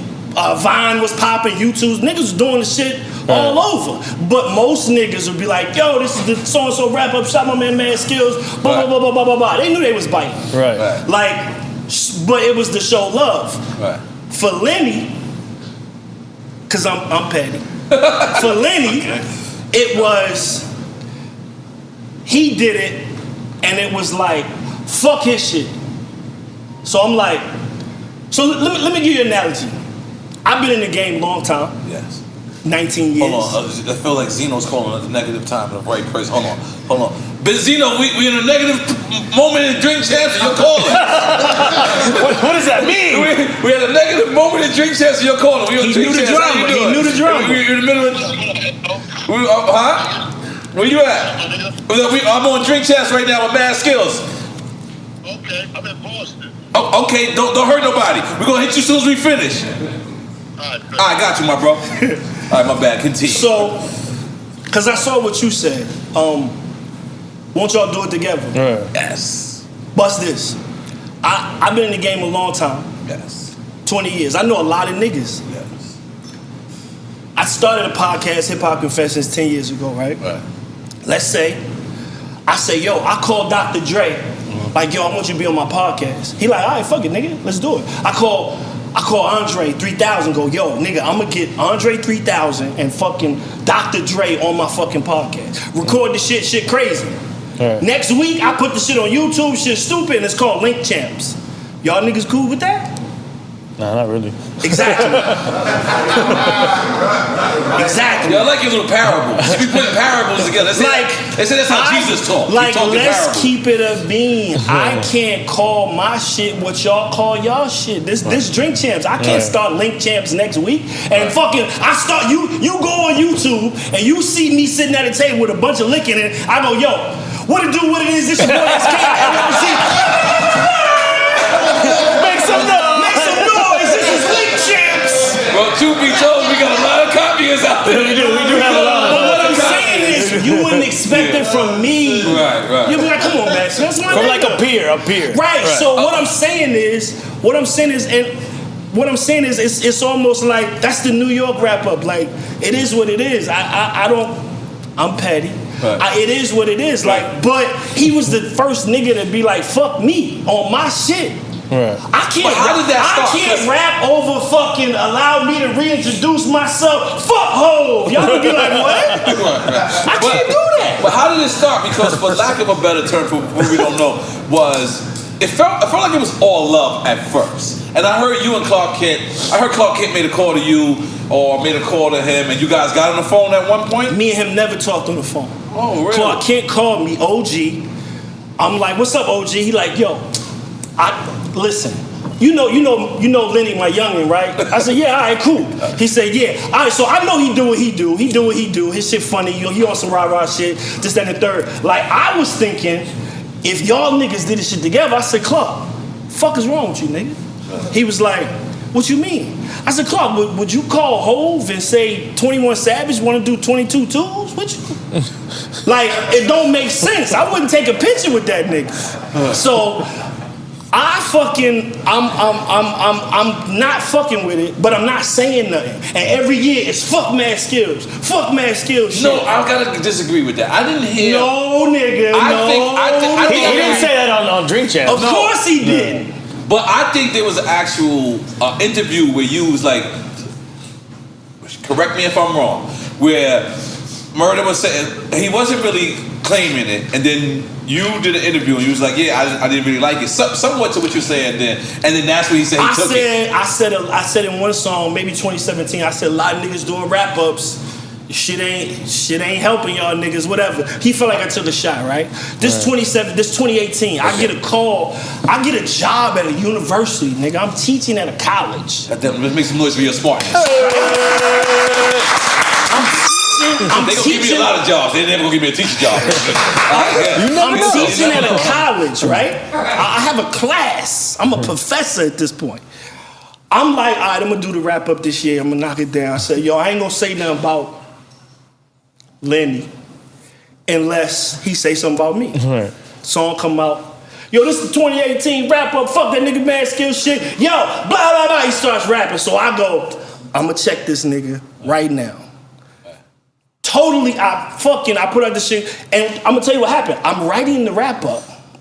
I'm in the studio writing the wrap up. Got my notes, writing the wrap up. I get a DM from Lenny Grant that says, I ain't mean to take your shit, but you the PG version. I'm rated R, nigga. Plus you whack anyway. Whoa. I said I'm going to lyrically kick this nigga in the pussy. Was that word for word? Yes. Verbatim? Let me tell you what happened. You gotta rewind when he said it again. Okay. Can we see exhibit number 1? No. The nigga says, yo, I ain't mean to take your shit. You the PG version, I'm the R version. Plus you fell off anyway, my G. I said, I'ma check this nigga now. All right.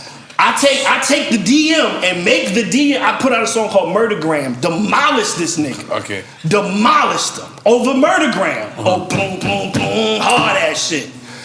Fucking, I put the song out and everybody go to the beef. Cause the wrap ups is done. Niggas don't care about the rap. They like, oh shit, fucking Mad Skillz and this nigga going at it. They've been tossing it back and forth for years. This nigga, I bodied this nigga over Murdergram and made the DM the cover art for the single. Cause I didn't want niggas to be like, why he dissing him now? Oh, you posted it, so nigga, this shit's out. This shit's on YouTube. Hold on, niggas, I'm here. This shit's called Murdergram. Okay. I started the shit. I told the whole story. I said motherfuckers want to kill me, but ain't got the heart. So I'm gonna pick the mic back up for this walk in the park. And I don't want credit for this. This ain't nothing. I'm just answering a nigga that kept pressing my buttons, Uncle Murder. What's all the fuss about? Nigga, keep my fucking name out your brown ass mouth. Clark Kent, your man about to hold his L, so roll some weed. I got a story to tell. And I tell the whole shit. How Clark hit me, say, yo, y'all should link up, this, that, and third. Body the nigga. I'm waiting. You know how it is when rap in 2020, 2018. Nigga, you on the clock. You got 24 hours. Nigga took like 2 weeks. And it wasn't a worthy response. And that's when I realized I'm not beefing with a nigga that care about rap. I'm beefing with a nigga that care about attention. We different. I'm different. I'm from a different class. So for me, I'm like, I saw you had him here. Right. Probably was a slow day. I'm petty. You're definitely not petty. No, respectfully. I'm respectfully petty. You're going in. I'm respectfully petty. But I got love for him. Like, I got love for him. But because, and I jumped out the window to do some diss shit, and I was like, he don't want to do that. He just want people to pay attention to what he doing. And I get it. That shit works. Sometimes. Shit worked for 50 in 02. It's 2021. Like, so I did it. It was what it was. But nigga, I'm teaching a class. So I'm on World Star at the same time I'm at a fucking faculty meeting. Like, this shit weird. And I'm trying to push this shit to the left. And they like, yo, I know your diss song came out. I never forget. What, my daughter, the professor I worked with, he was like, yo. The dean was like, gotta call you to my office. That fucking, that hip hop, that diss track is. So nigga, I'm at the crib, right? My daughter works at a daycare. She's like 25 years old. She comes into the house. She's like, hey. I say, hey, what's up? She said, so one of my students' parents came in, and apparently you made a diss song. I said, I ain't made no diss song. She was like, so no, they come in and they go, yo, your dad fucking bodied that shit. And my daughter goes, I told you hip hop is going up, man. My daughter goes, no, that's the wrap up. He does that every year. The nigga said, no. As he's putting his coat on his tie, he said, no. I know about the wrap up. There's some other shit. She like, you got a diss record out? Nigga, so I'm sitting there, I said, yo, the nigga kept saying my name, like, Corinne. She's like, let me hear it. I like, no. She's like, Dad, let me hear it. So I'm like, fuck. I have to play my daughter my diss record. I hit the button, the shit come on Murdergram. Boom, boom, boom. Hard ass beat. And she listened to it, and I'm just sitting there like, And I'm fucking going, I'm like, Lenny Grant, nigga, your name signed should be on the side of a funeral home, nigga. Like, nigga, you signed the G Unit 10 years too late. I'm going to fuck ham. And my daughter's listening to it, and I'm just sitting there like, fucking embarrassed. And she stops and she goes, so don't you have a class tomorrow? I said, yeah. She said, Dad, what are you doing? I said, yo, but you gotta understand, like 96, 97, like niggas don't never disrespect fucking Virginia. Pacing back and forth. Like, so when she said it, I'm sitting there and I'm like, damn, like I'm playing a diss song for my daughter at late 40s. This shit feel weird. You know what I'm saying? Like, but the whole, you know, the whole ID, like I debo, like nigga, I'm from Virginia, nigga. Ain't nobody never took nothing from me, but an L, like period. So it's the New York rapper. Well, this is shot to y'all working it out. I hope y'all work it out. They got some healthy ass shots. Yo, you see my shot is disrespectful, and I'm pouring it for myself. Listen, man. You know, we might work it out. Yeah. If y'all let me do Link Champs. Yeah. Let's work that out. Let's just figure that out. Is that something that's a problem in hip hop? It's just like you know, I see the homie walk in, my homie Snoop homie, and I was such a fan of Snoop. Right. But I never wanted to do nothing Snoop did because I felt like that was him. Is that something that's a problem in hip hop? Is that people actually see something that they like and they imitate that? It's a problem now because the gatekeepers don't call it what it is. Like nigga, you didn't take nothing, nigga. You bid it. Let's keep it a bean. I'm from Virginia, nigga. Ain't nobody never took nothing from me. You bid it. Like I can't come out tomorrow and make an album called The War Report. I wouldn't like that. Exactly. Like I can't go to Virginia and get some niggas and say, yo, we gonna start a new clique. They like, what's the name? I'm like, yo, niggas called Dipset. Like nigga, nah, nigga. Like at some point somebody gotta say, that shit ain't cool, my nigga. Like and this nigga, like Lenny old, I'm petty. Lenny old enough to know. He old enough to know that. I respect that from somebody younger. But he's actually playing into the game, not just being a devil's advocate. He's actually playing into the game, and the game is Brooklyn has always been known for Brooklyn keeps on taking. Yeah, well, Brooklyn ain't taking shit from a nigga like me. I'm from Virginia. Like it's not. I'm just saying you can't just take something from me. Like it's gonna come with something. When I checked them for, I was expecting a response, and then when I didn't get a worthy response, I was like, damn, like I'm not even going at it with a nigga that's respectable. Like it's not Fab, it ain't Kiss, it's not. You know what I'm saying? Like, you know what I mean? I named 20 Brooklyn niggas in the song that I would rather battle than him. Like shit was crazy. I was talking cash. I was wild. I was definitely wild. Do you regret that or no? Absolutely not. Oh, okay. Why would I? It's all in the game.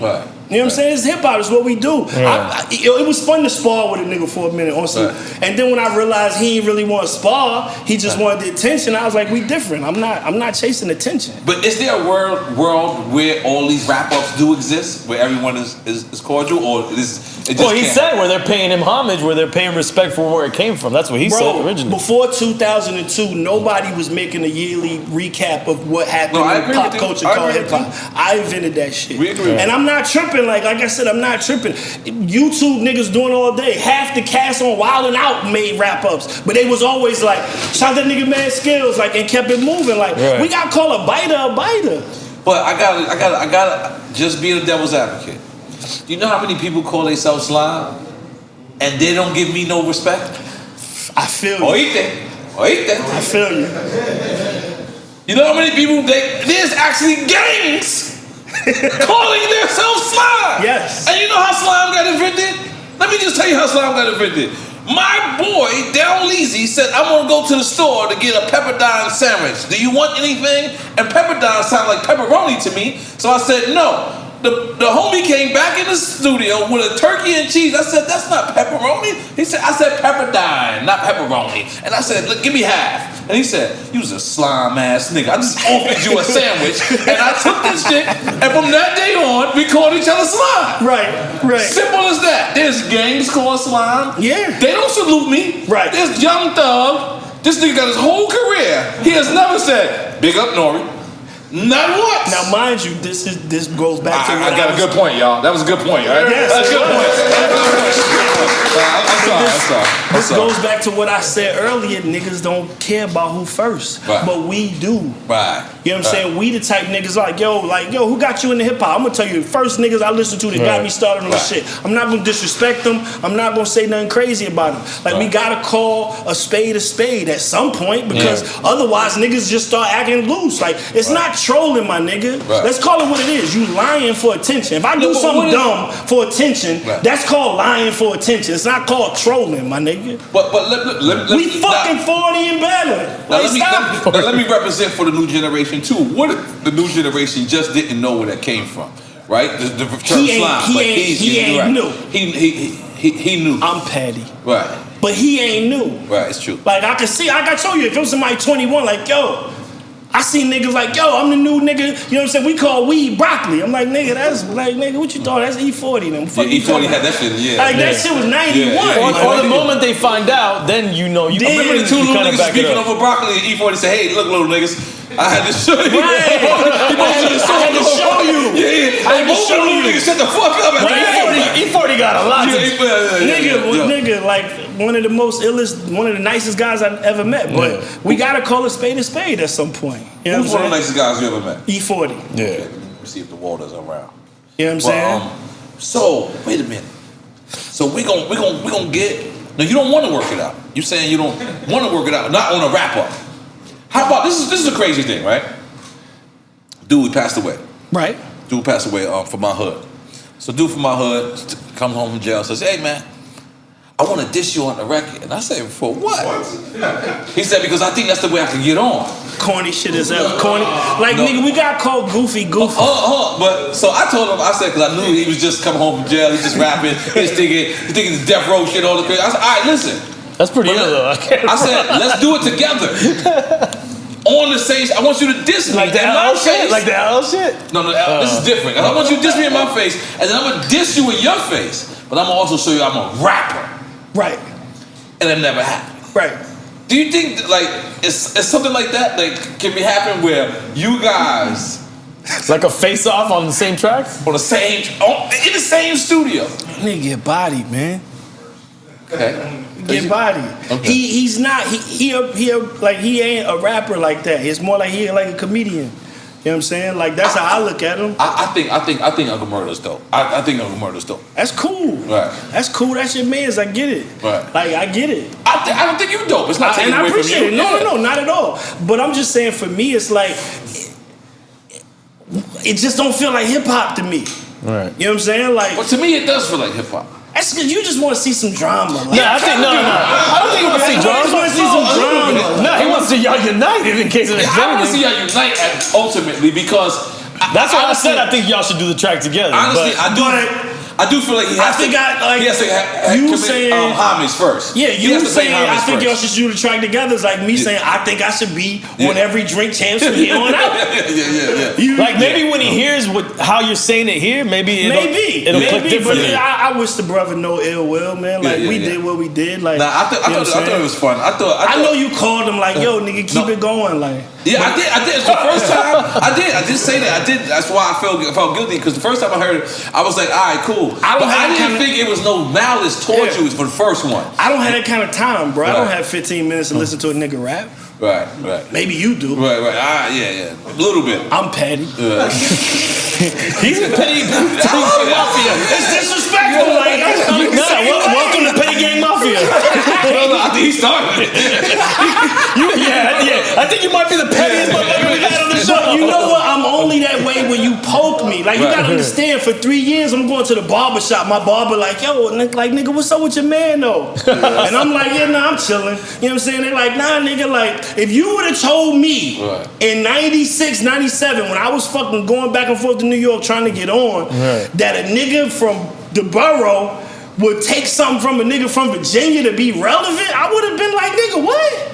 Like, nigga, y'all are the mecca to us. Right. We always felt like we had to prove our way. You know what I'm saying? I remember going to fucking to the Chic Loots Pharoah Monch's video, right? Ooh. And Pharoah, K-Slay is outside, and the drama hour is the biggest shit in the world.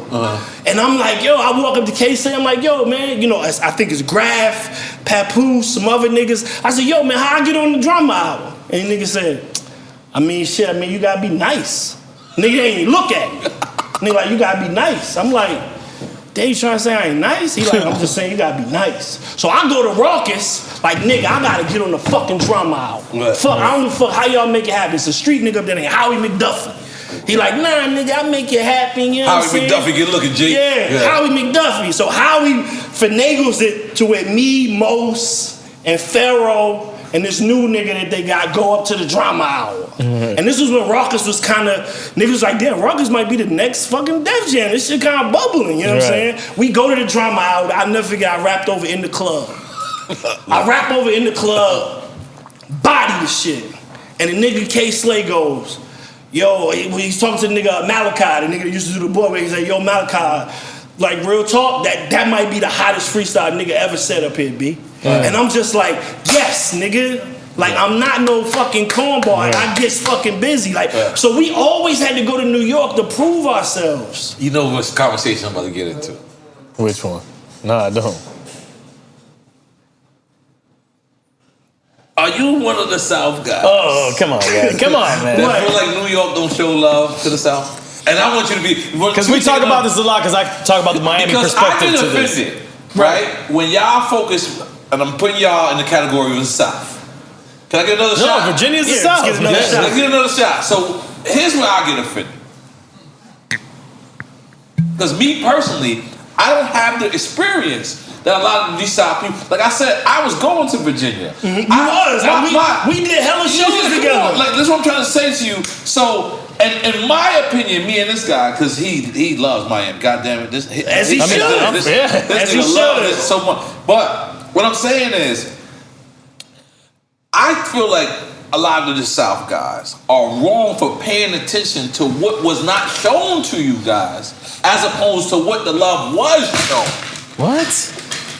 That don't make no sense to me. What is he talking about? Meaning, a lot of the times you guys sit around and you say, you know what, New York ain't give love, this guy ain't get love. But how about the Hoes? How about the N.O.R.E? How about the people who was embracing the South, who was going down there? How about the Fat Joes? No, but hold up. But I said this a bunch of times on Drink Champs. I love this First of all, by the way. I said it was the industry was the biggest problem, like the inner workings of the industry. Yes. You know what? Y'all kept it to yourselves, not you, maybe not Fat, not the individual artists. That's what I needed to hear. Then. Yeah, that's it. But y'all understand, y'all are the Mecca. So nigga, I remember going to the new music seminars, the Rocksteady in the Park, just trying to get respect from y'all because New York was the Mecca. So when fucking Stretch and Bobbito told me I was dope, nigga, I was dope. Right. When motherfucking Q-Tip told me I was dope, I was dope. You know what I'm saying? Right. Like, so it's like when the shit switched. If the source wrote about you, the sources in New York at the time. When the shit switched, it was like we gave so much love to y'all.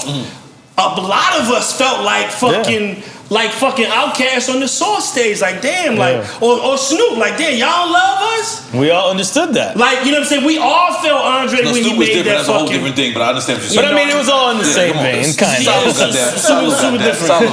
But we felt like that. We felt like that. You know what I mean? We felt like and it wasn't personal. That's the thing. You're thinking it's individual artists or the artist. It's not personal with the artist. Fat Joe ain't come to Miami until like 2000. No. Fat Joe been coming out here since the 90s. I moved. Oh no, moved. But he been coming out here doing a lot of work out here. South really shouldn't have that complaint because everybody. You can't speak for us, bro. Everybody from the East Coast, grandmother had a tie to the South. Yes. Yeah, okay, I understand. So this is what I'm trying to tell you. Even from the West Coast. Facts. We all kind of came from the South. Slavery to the South. Big facts. And then, so that's what I'm saying. I feel like y'all always judge that off of young people who didn't travel as much. Like, there's no way I could go to Atlanta. Like, I went to 112. What was that shit? I went to Atlanta. Atlanta. When New York, if you would go to a strip club in New York, you a wankster. Right. And I was out there, and they had it said, there's 3 things you don't do in a strip club. You don't tip, you don't eat, and you don't shit. Yeah. My first week in Miami, I broke all 3 of those rules. The first day, I was like, fuck And it, he nigga. ate and shat at the same time. I ate some wings, shot the wings out, and tipped every bitch in there. It was crazy. It was crazy. Like, but that's what I noticed. See, in New York, it wasn't we calling you Alabama's. We were saying that, you know, it was a different people. It was our different cousins. Because we gotta remember, y'all are cousins. We're all family members. Right. You understand what I'm saying? And when we got to the West Coast, it was a little different too. But the South, honestly, is all of our grandmothers have our I think you're talking about different things, man. No, what I'm saying is, here's what I'm trying to say. What I'm trying to say is, people felt like East Coast wasn't giving it up to the South. They was always calling East Coast wasn't giving it to New York. New York wasn't giving it to nobody. And the industry lived in New York. That niggas is haters, man. So you couldn't do it. But you know what? The radio in New York controls. I don't see this shit, man. I don't see what y'all And you shouldn't see it. Yeah. You wouldn't see it. Let me ask you a question. Yes, please. I remember watching a podcast and you was like, yo, when I went to LA, I was looking around. I was making sure. You know what I mean? Shit was good. Why was you doing that? I wasn't tuned in. Exactly. Right. So for us, like, of course, it's slower. Everything's slower. We not slow as Texas, but you know what I'm saying? Not just chop and screw music, but you come down south, shit gets slower. But for us, it was like, we always showed y'all love. Like, y'all came down there, went to schools, went to the HBCUs, you know what I'm saying? Like, we got out, was fucking our bitches. Like, Hov was down there getting money. Like, I know that for a fact. You know what I'm saying? So, and it's like, we adopted some of this shit from y'all. Y'all horny ass niggas. You know what I'm saying? Fucking shit up. We adopted some of this shit from y'all. So it's like, when Tim's got popping, we threw in the Tims. When the Bubble Goose, like, everything was about y'all. So it was like, when it became about somebody else, to see certain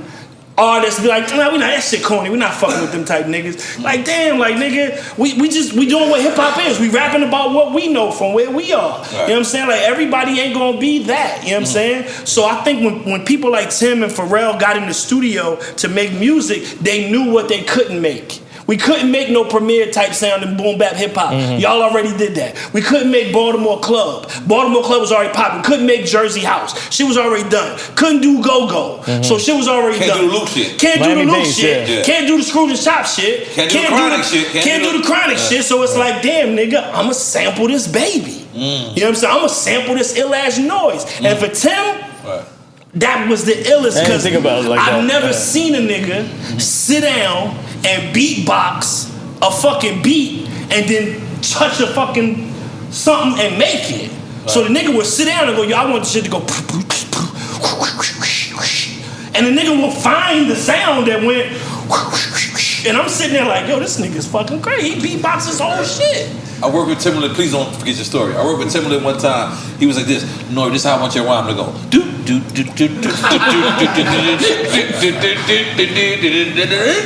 Sounds like Mario Brothers. I looked at this nigga. I said, he gotta be hot. Like, that's how he. And then you did it. And then Missy did it. I took too long, and he came into Missy, and Missy had a rhyme. I was like, oh shit, nigga, listen. Them two niggas, Pharrell and fucking and Tim, you gotta listen to them two niggas because they'll change your whole life. And niggas wasn't listening. You know what I'm saying? Like, nah, I ain't doing that corny ass. Same way when Pharrell gave you some babes. He's like, nigga, I'm not walking around with these fake ass Air Force Ones. Yeah, I swear. Look what happened. Bape owe me a check. I don't know what's my problem, Bape. Like, I was y'all guinea pig for 2 years. I was walking around, niggas like, yo, you know, ain't you getting money? How you gonna have on fucking fake Air Force Ones, my dude? You don't remember? Because they looked just like Air Force Ones. I remember you getting those. Yeah, people were laughing at me. I'm sorry. Nah, those two dudes, man, changed the face of music, man. And it ain't too many people that can say that they did that. And for me, like, to be from where we from, it's truly something in the water. Like, it's not just something to say. Not just a car. It's a special thing. And unique. They created their own unique sounds. Yeah. Like, I feel like Pharrell was the closest thing. Him and Chad were the closest thing we ever had to having a sound. You know what I'm saying? But now, the first time you met Pharrell, what was the name of his group? Magnum. It was just him. He was a rapper. His name was Magnum the Verb Lord. That didn't work out for him, man. But here's the thing. That sounds like a villain in a comic book. Here's the thing. Next time I seen him, Hawaiian shirt, red NXS, and he telling the DJ, yo, play my record. And they like, yeah. Like, play my Magnum the Verb Lord record? No, he saying play yo. He talking about your record. Super Thug got he like, yo, so Super Thug is fucking tearing the clubs down. He's telling the DJ, like, yo, that's my record. And the DJ like, nah. Great Magnum. That's my record too. I fuck with it. He's like, no, that's my record. He like, great story, Magnum the Verb Lord. And then the video comes out and niggas is like, yo, that's his record. Right. Red NXS fucking, and I'm like, yo, the nigga really doing it. Right. Now, I ain't gonna lie. I know it sounds so cliche to say it right now, but from the moment I met that motherfucker, I knew he was from Earth. Facts. Like he just alien. was. He was an alien. He was different, bro. He was different. I know it's so easy to say that now, like, but I wish I was lying, but I'm just not. I looked at him. Damn, I wish we had some Purple Rain for this right now. Purple Rain. Oh shit, David Gruffman, man. Damn, goddamn. Nah, man, that's my man, man. That's my brother. Yeah, man.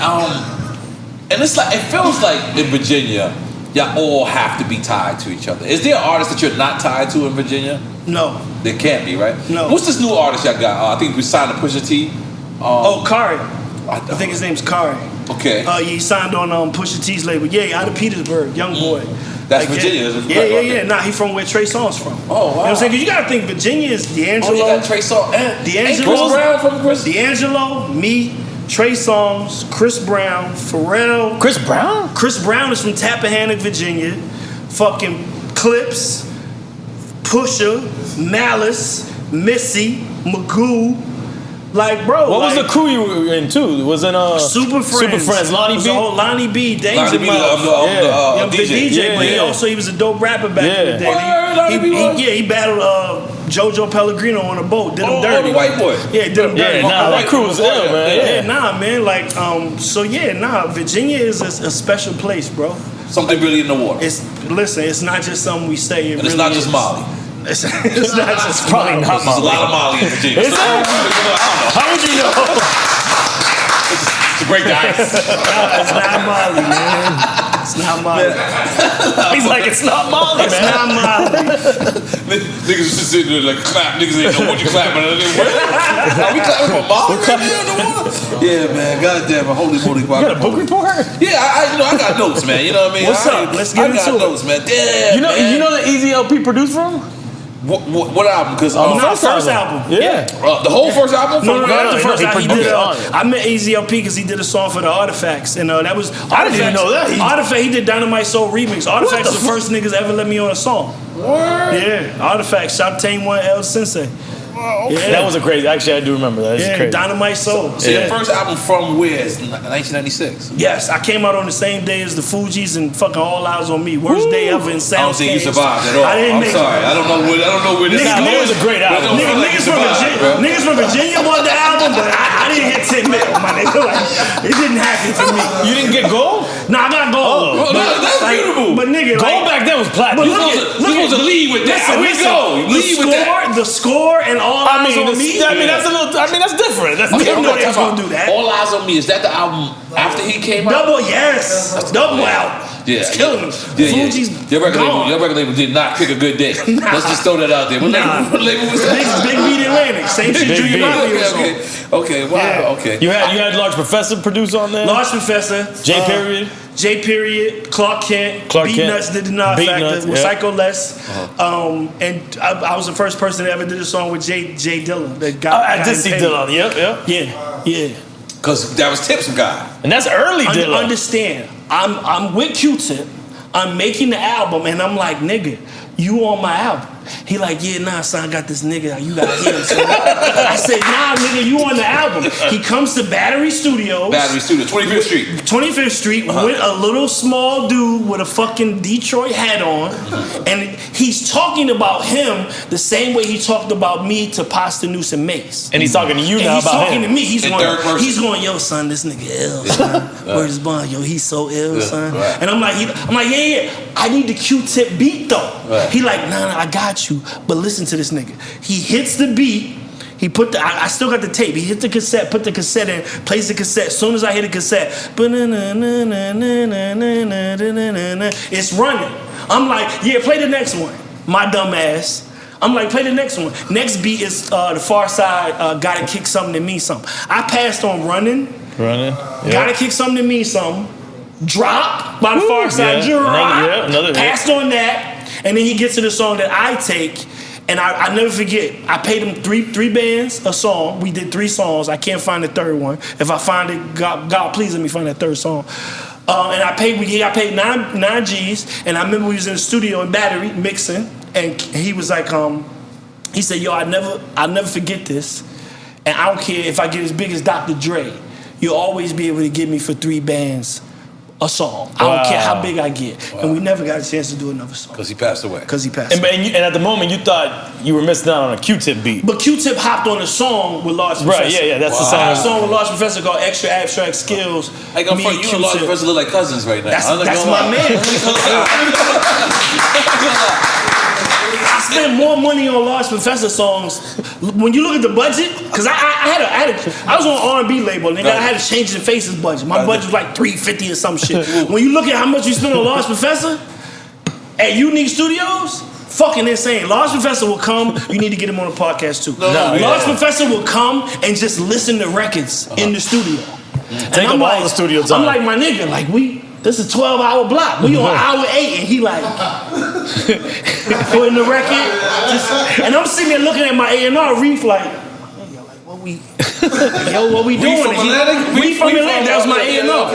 And I spent so much money with Large Professor just listening to songs, but the knowledge that I got from Large Professor or Primo? Primo? Large Professor. Oh yeah? Yeah, Large Professor. I mean, just based off of what he's saying. Yeah, because Primo had me waiting a long time. Yeah, no. And Clark Kent was on the album because he did the demo. So of course I gotta bring my OG and make sure he get taken care of because he helped me. Even though I was talking shit about Hov at his house. He was on the album. Yeah, the album was the album when it came out, even on the same day that the Fugees and fucking Tupac came out, it was.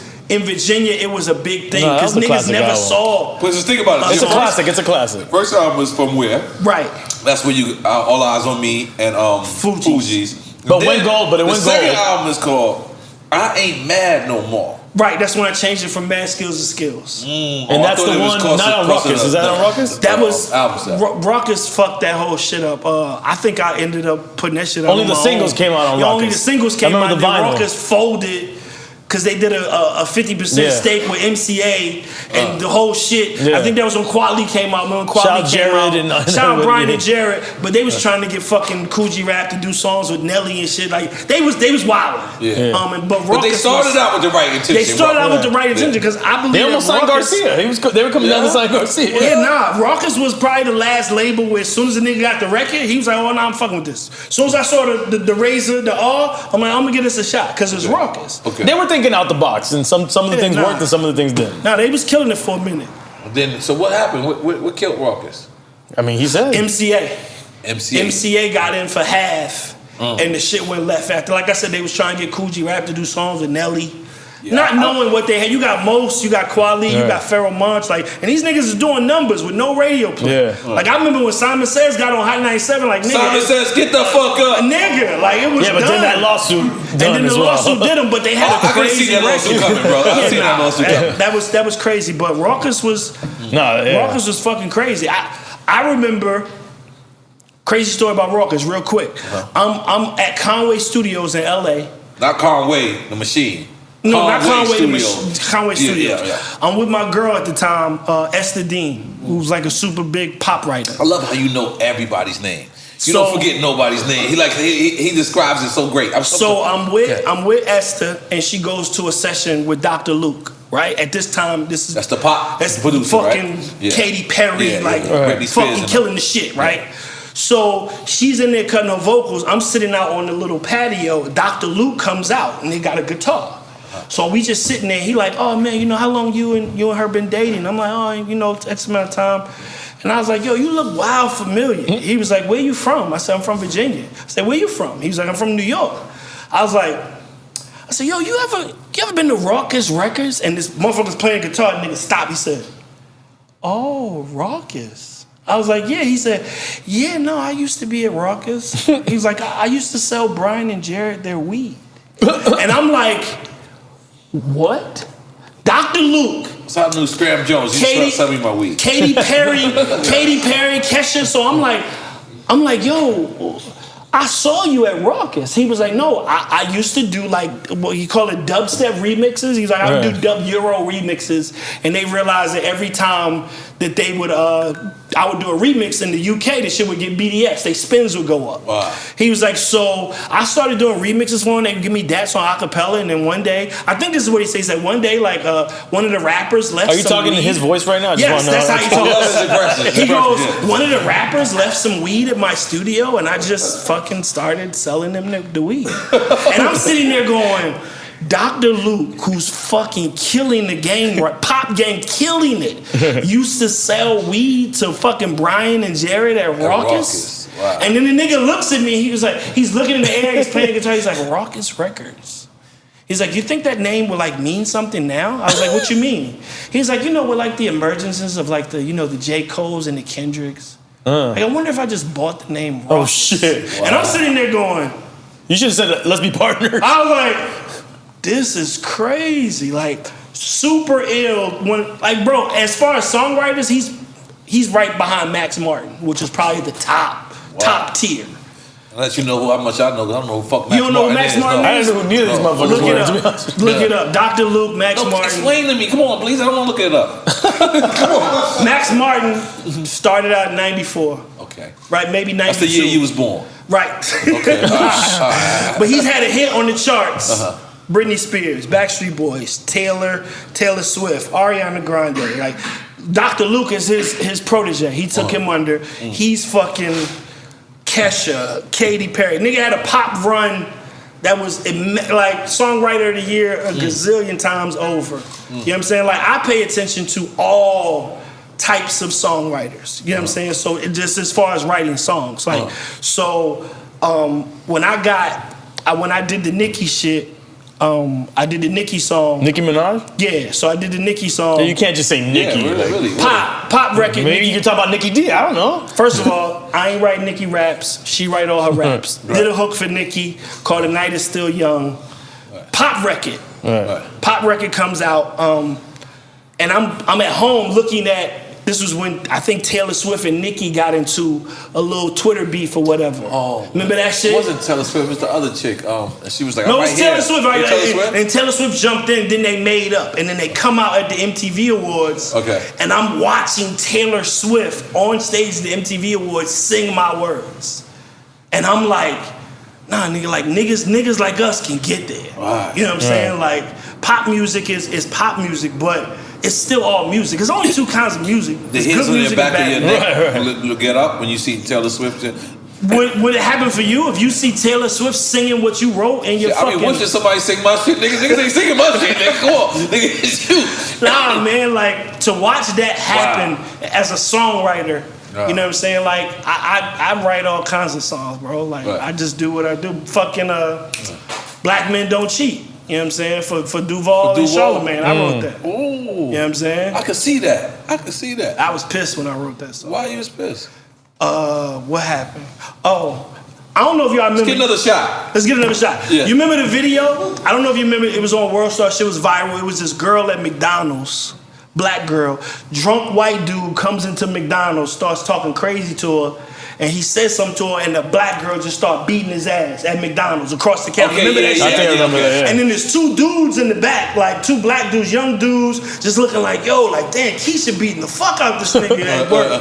And it was just an onslaught of like, black women, like, see, this is why we don't fuck with y'all. Y'all don't protect us. Why the fuck is this girl at McDonald's fighting this man and y'all niggas watching, y'all not helping?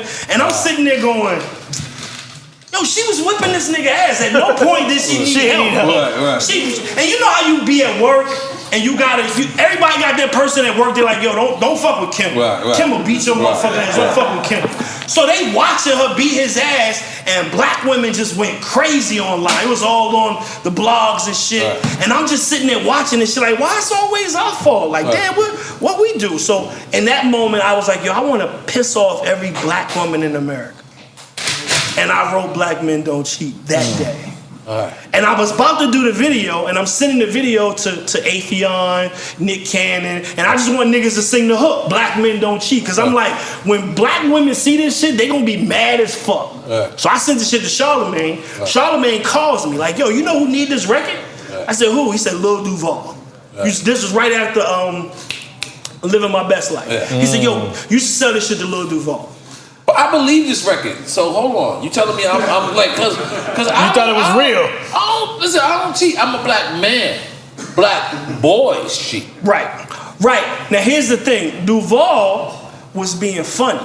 Right. Charlemagne was like, nah, nigga, this about to be the new wave. Yeah, I want this shit to be a nigga who don't cheat on his girl will be able to fucking work out to this shit and say, nah, nigga, black, I want this shit to be a movement. Right. So I'm like, y'all go ahead. Gave him the record, you know what I'm saying? And I figured it worked because it was one nigga that was controversial and then one nigga that was funny. Some niggas was gonna take it as a joke, but Charlemagne took it super serious. Yeah.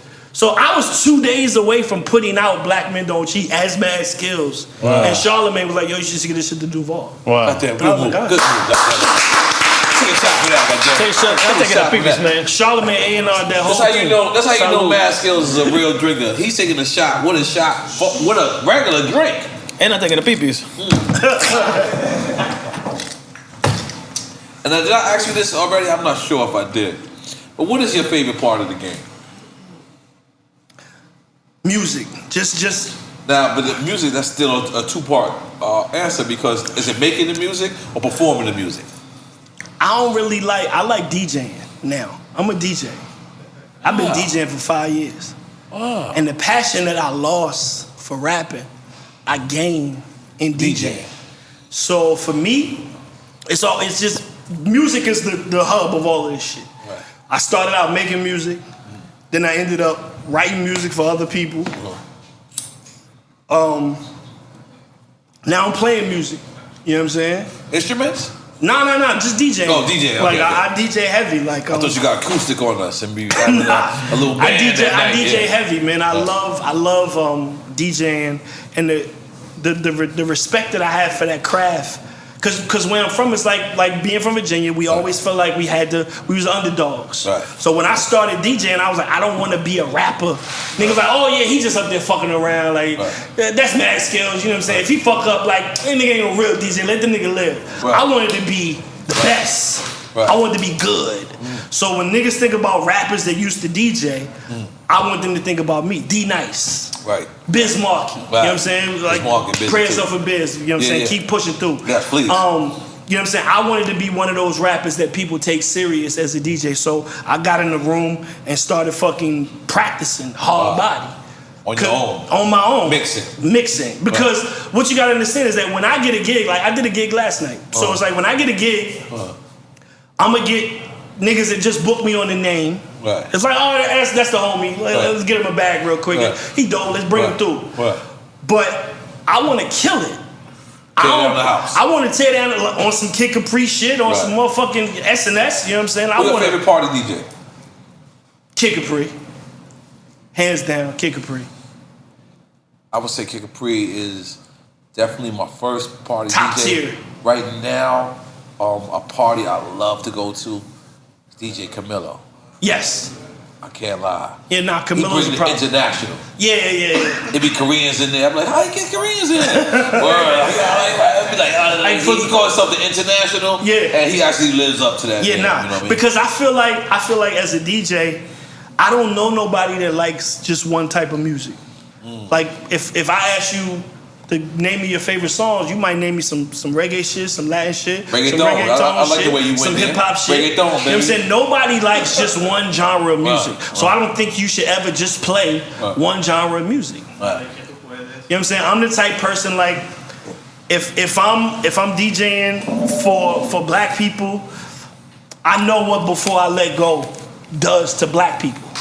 Right? Before I Let Go. Right, I know what that means to black people. But how about what's that shit? Bob Sinclair. What's that? How that song go? Hold on. Right. What Pitt was talking about. Right. Like I want to know.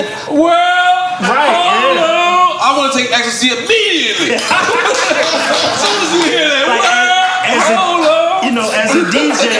as a DJ, I want to know for every person that could be at a party, what is the music for them? Do people coming up to you for requests?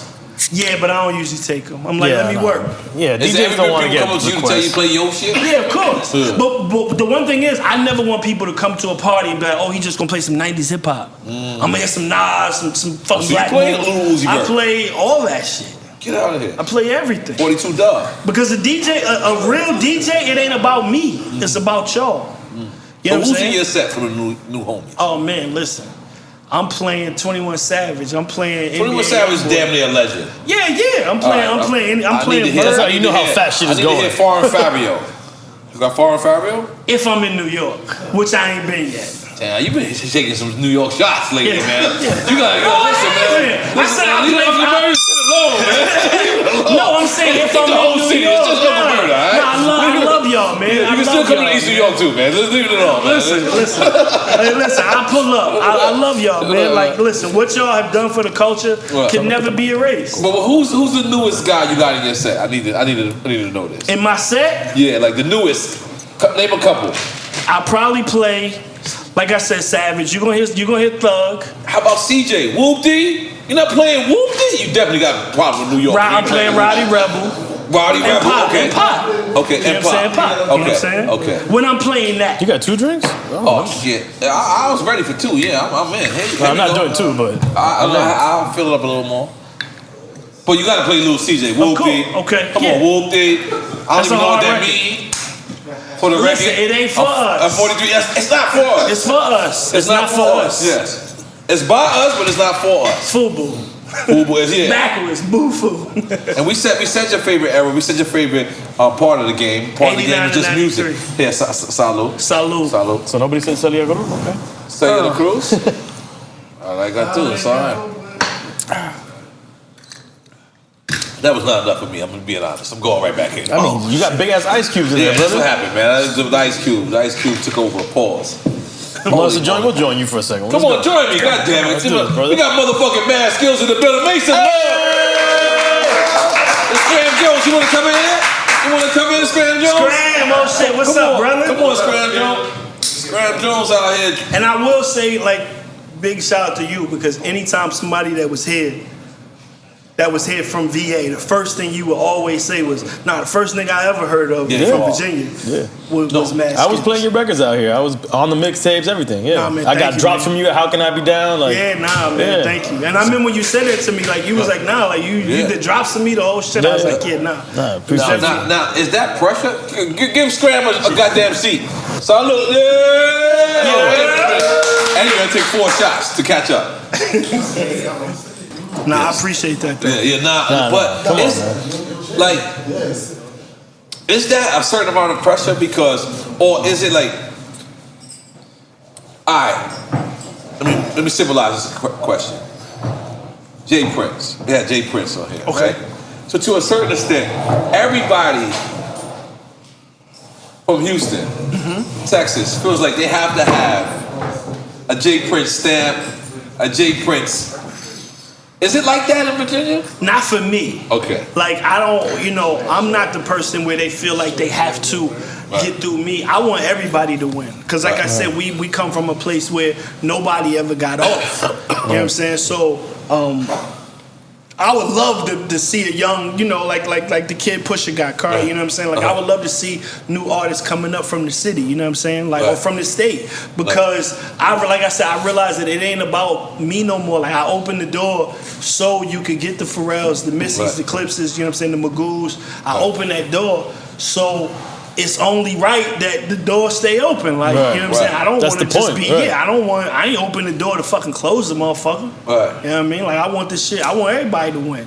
Cause you gotta understand, we birthed probably 2 of the biggest producers in the fucking game, period. Not just in Virginia hip hop. Hands down. Like, nigga, hands down. These niggas changed the game. Huge records, pop records. Not saying beat maker.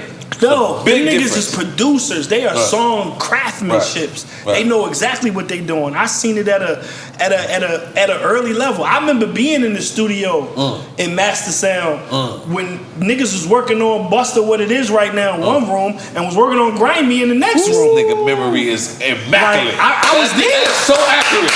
That is so accurate. I was there. So you hear Busta What It Is, and then Grimy.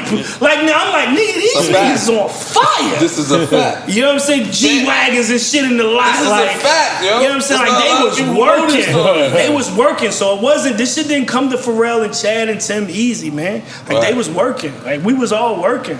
All right, goddamn. Make some noise for that, goddamn. Here's Scram. Scram's in the building. Scram Jizzle. What's good? Man, Skillz try to get away with that. You ain't take your shot, brother. We got let's you, go, bro. let's go. Now we waiting for Scram Jones. Yeah. Salute. Salute. Motherfucking mad Skillz, man. Make some motherfucking noise. I ain't a drinker either. I'm fucked up now. Nah, this cool. Nah, we not drinkers either. We just we just do it for the camera. That's it. That's the cameras is all we in. So, who's your favorite producer? If you had one track, listen, this is one track. This is one track. God comes to you and says, listen, you gonna live forever. But you gotta make me one rapper. One. You're gonna make me one rapper with one producer for the rest of your life. You live eternally. But it's one producer you gotta lock in with. Is it a producer you never worked with, or is it a producer you're comfortable with? And who is that producer? Damn, that's a great question. Can't lie, I express myself. That's Pharrell. That's Pharrell Williams all day. I need you to explain why. I never seen nobody make music the way that he does, with the passion that he does. I agree. You know what I'm saying? And to be, you know, to be an inspiration to all of us. You know what I'm saying? Like, that nigga he seriously loves music. You know what I'm saying? And that's where I can relate to him. Cause it's like, I love rapping, I love DJing, I love writing songs for motherfuckers, I love fucking helping niggas put the snare wherever, but it all revolves around music. Right. So to be around somebody that loves music just as much, that's the whole point of the game. You know what I'm saying? Like I want to take time out to big up my engineer, Hazardous Sounds, because every time Hazardous Sounds, I do a record with him, he'll give me 2 or 3 different versions of a record. I love it, and I tell him it reminds me of what Pharrell used to do. Yeah. Every record I ever had with Pharrell, besides Super Thug, was the 3rd version of that actual record. Like, he'll try a whole new beat on his own and be like, and I'll be like, yo, it's like you remixed it before it and came I'll be like, out. I hate that shit. He'll be like, all right, cool, boom, and he'll just keep, bro, you like, keep shooting shots. Yeah, so it's like you don't go to the gym just to shoot one free throw, my nigga. You're gonna keep shooting shots. You know what I'm saying? So at that point, something gonna fall. Right. And hopefully you'll shoot so many that when it's game time, you'll make that motherfucker. Ooh, make some noise for that, my girl. Now, Scram, I'm about to ask you the same question, but yours is different because your money gonna slow up. Because once you don't name a rapper that love you, it's gonna be different. You got one record to produce for a lifetime. God says you gonna live for eternity. Got one artist? One artist to work with. To make an eternal song. Is it Bob Sinclair? I won't be mad. Nah. You're gonna have to jump out of hip-hop. Hold on, that might be my pick. I'm just throwing it out there. I'm being honest. Is he alive, Bob Sinclair? Yeah. I'm fucking with Bob Sinclair. Whatever that nigga, I'm taking him out with that nigga someday. All right. I go with my GOAT is Nas. I would do with Nas. Now, have you worked with Nas in the studio before? No. So you might not live forever. I did a beat. I did a beat for him, but I never been in the studio with him. So what if he run on one of your beats? On the Jada album, he did. He's on that joint. So God comes to you, says you live eternal, or you can go to Shaitan. Maybe Jay-Z. But you just switched up. You just switched up. You just love it. Studio A, Studio B, man. Which one? You know I'm gonna go with one of them two. All right. So then but we need to pick one. Well, I said Nas first. That's who I was rolling with growing up. The more than Jay. You know what I'm saying? Okay. I ain't mad. So that's like some goat bucket list as a producer. All right, TJEFN. Throwing it on you. Where the fuck you get those teeth from? I don't know. You feel in the mood. TGI. You want to do a DJ Khaled, DJ Clue album. Right. You got one producer and one artist to pick. And God says, if you make it work, you live eternally. If you don't make it work, you're gonna twerk with the shaitan. Well, I already had a chance to work with Premier on my album, my last album. You're picking Premier as the beat maker. Premier. Are you picking Premier again? I will go again with Premier. Let's go with Premier. I like where you're going so far. And I'll go with Cube, man, because Cube was my favorite artist growing up to West Side Connection. He's my favorite. He's in my top 5. Is that exist? Premier Ice Cube record? I don't think I've ever heard it, so I'd have them together. He definitely in my top 5. Yeah, Cube. but I want Death Certificate Cube. I want that's the Cube I want on that. That was P-Rock. That was P-Rock? P-Rock did that. He did Bitchin' You? P-Rock did the Bitchin' You. So which was the Primo joint? A Primo did the joint where they fucking sampled me, the game. I never come lane type killing in the game. Primo did that. Listen, Kanye did it. Primo did the scratches. I'm bugging. I'll be honest with you. I think you need to come out with your own thesaurus. Was it Thoris? Thesaurus. You know what I mean? You're making me fucking that. Yeah, it's a dinosaur. It's a dinosaur. Because you know everything. Like I'm sitting back, like you're like Google. He's a professor, for God's sakes. He meets with deans and they berate him about his freestyles. They berate me about. Listen, I love how you know. They be like, "Why are you on World Star?" And you sit there, right? Why you on World Star? Like, why you beefing with a rapper on World Star? And then he turns it into the school plan. You answered the question? No, I asked him if he been in the studio when Missy was making the beat. Cause she make beats. No. Missy don't have nobody in the studio when she record her vocals. Yeah, I seen the interview. Cause I know she produced too, but Missy do. You know, she maybe not sitting down playing, but as far as I've never seen, but she'll definitely sit down and tell you. Yeah, like I wanted to go. Is that safe to call the Puffy? We call it the Diddy Deuce. Yeah, that's Diddy Deuce. You tell them how you want to hear it. We drinking Ciroc out here. We call that Diddy Deuce. Yeah, there's nothing wrong with that. That's a form of producing. That's knowing what it is. Isn't Quincy Jones mainly kind of like that? Yeah, right. But he can sit down and play too. But right. We call that Diddy Deuce, and when you could just say, "I wanted to go." You have the vision. Dre's the same way. Yeah. Like Dre is the same way. Not saying he can't play, but the times that I've been around Dre, it was definitely like. You wrote with Dr. Dre? I wrote some shit. It never came out. It was Detox. But that was probably one of the illest times. Cause I seen it's like being around Dre. If you ever in a session with Dre, it'll be the most important session in your life. You know what I'm saying? Like, and I came out there. And I'm bugging because we at the Hollywood Hills, the fucking Laker game is on, and it's me, Dre, and the man that brought me there, and maybe like 2 other people. And I go in, and I'm writing the song, and he talking to his man. He's like, "Yo, like it's like boring. Like, you think we should bring some people around?" He's like, I mean, if you want, Dre. He's like, yeah, I think we should get some people here. It's kind of boring. The game on. Like, fuck it. I'll go back in the room because I don't want niggas to think I'm there just to fucking party and bullshit. I'm coming to write. So I go back in the room and write, and I come out, and I tell him, I said, yo, I got it done. He said, all right, come in. So he comes in, he listened to it. He said, yo, I want you to change line 8, line 14, and line 3. And I'm like, okay, boom. And he's like, yeah, make it like you on the 1, like make it go like say something like ta. And I'm like, okay, cool. So I say it, and then I'm working on these 3 lines that he want me to change, and then I come back out to tell him that I redid it, and it's a whole fucking party. And I'm like, God damn, Dr. Dre just blink his fucking eyes and people show up. Like, this shit's crazy.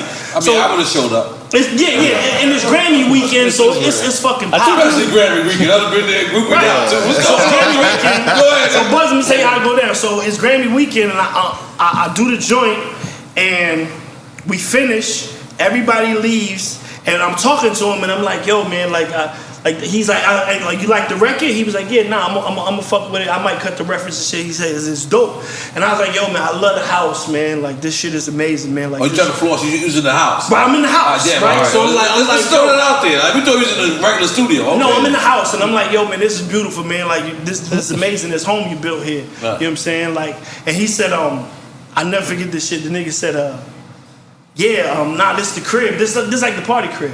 I said, what you mean? He said, it's like the pool house. He said, nah, I don't like stay here. Like I don't like lay my head here. I said, what you mean? He said, no, this like the crib. Yeah, it's $1 billion this shit. It's like the crib. You gotta come out. He said, Skillz, you gotta come out in the summer. I'll be having shit cracking, barbecue with the homies. I said, yo, you don't live here? He said, like with my wife and family? I said, yeah. He said, oh, nah, nigga, I don't live here. I'm like, yo, this is crazy. Craziest shit ever. It was the Grammys. I can't remember what year it was, but fucking, I was like, this nigga don't even live in this house? Like, this is fucking insane. This is his house, he don't even live here?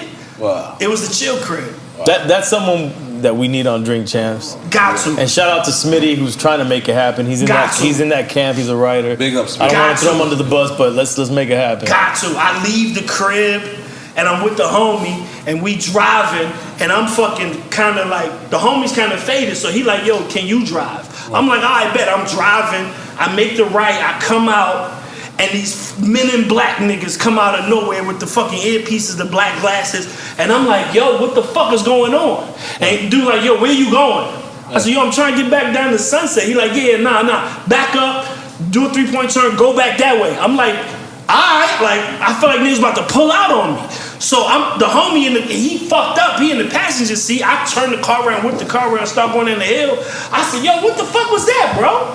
He said, yo, my bad, yo, that's Leonardo DiCaprio living there. You can't go up his street. I said, bro, what the fuck is this? Like, shit was crazy, man. Being around Drake. We gotta take a shot for that, man.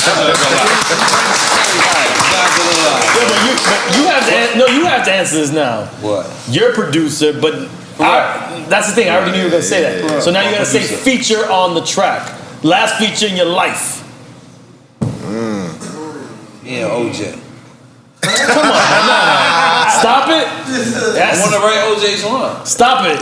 Yeah. I'm not stopping. It has to be an artist, man, not OJ. But he could be alive or dead. Yeah, it doesn't matter. Nah, yeah, it gotta be alive. Easy-E. Really? Nah. You like Eazy-E like that? I really love Eazy-E. I just love his persona. I just love his, like when I went back and I really studied, you know. His life is crazy. Like, I just love Eazy-E. Like I love. Was he in your top 5? I think Eazy-E might be my top 1. Yeah. That's good. And that's the reason why I asked you that question earlier. It's like, why do I respect him so much? When it comes down to writing. When Cuba's writing. Like, there's other people like again. I just think there's different categories that we should be kind of like. I can't put a nigga in front of the nigga who he influenced, or the nigga he was influenced by. I can't put Hove in front of Kane. Because Hove was directly influenced by Kane. Right. And I agree with you to a certain extent. Because you know the reason why I agree with you to a certain extent is because one thing about these young dudes, they're not gonna respect. They're gonna respect what they see is in front of them. Like the thing about it is like you know the old dude on the block that got the most knowledge, but he's a drunk. Right. Yeah. He's actually hitting you with the most knowledge in the world. But you ain't listening. But you ain't listening because the nigga is pissing on himself when he's telling you. But not every old guy on the block is a drunk. That's not a good analogy either. That's true. It's not fair to compare it to that. Yeah, I was giving an example. I know, but the young guy that only sees what's in front of him, we have to teach them what's beyond in front of them because that's what's most important. Right. I agree. And that's what our role is. Like I can't put niggas in front of Kane because I know who Kane influenced. Kane influenced Jay. He influenced Big. Like if there was no Big Daddy Kane, it couldn't be no Brooklyn. There's lineage. Like, you know what I'm saying? So I could never disrespect the young nigga that doesn't, that says I'm fucking with just Jay and that's it. I don't, because I see what he sees too. It's just like, you know what? I love Muhammad Ali. I really do. Got to. But I've never seen a live Muhammad Ali fight. Right. I've actually seen all of Floyd Mayweather's fights. Right. What about So Tyson? in my book, Or Mike. Mike, don't I forget. think Floyd Mayweather's the best boxer of all time. Who you think the best Well, rapper of all time? Who in your top 5? Granddaddy, are you? But you just said Eazy-E a second ago. So Granddaddy IU. I said top 5. You said Eazy-E. Granddaddy IU, Eazy-E, Biz Markie. Yeah, I love that list. And Kane wrote for Biz. It's a persona though. Kane is my 6. Picking boogers. Who 5? That's for today. It's for today. For my today. 3 is Yeah, 5 is hard. Granddaddy IU. I like what you say. Biz Markie. Grand Pooba. Hard. That's hard. So I think of the randoms. KRS-One. Let's give it up. Absolutely. That's my top 5. For me, He'll rock more. Hold on, let me give you 4. Let me give you one more. And I never do this. Give you that 5th one, right? I don't gotta go Queens for you. Fuck you, y'all. y'all got the best rappers. I ain't doing borough shit. Y'all got the best rappers. Real shit growing up. I said right there at you. I said Coochie Rap. Nope, you said you ain't say Coochie Rap. You gotta say Coochie Rap. Coochie Rap. Top 10. That's your top 5? For today, yeah. For today. For today, yeah. Okay. Yeah. Tomorrow might be something different, Tomorrow but today might be something different. I'm feeling very lyrical and skilled in front of you, and that's my fucking 5. Okay. What's your 5 now? 5? Yes. Number 5 is I'm fucked up now at this point. Let's give another shot. Nah, chill. We got a shot. It's already poured. It's too late. It's already poured. I didn't know. Wait, why don't you? Come on, Skillz.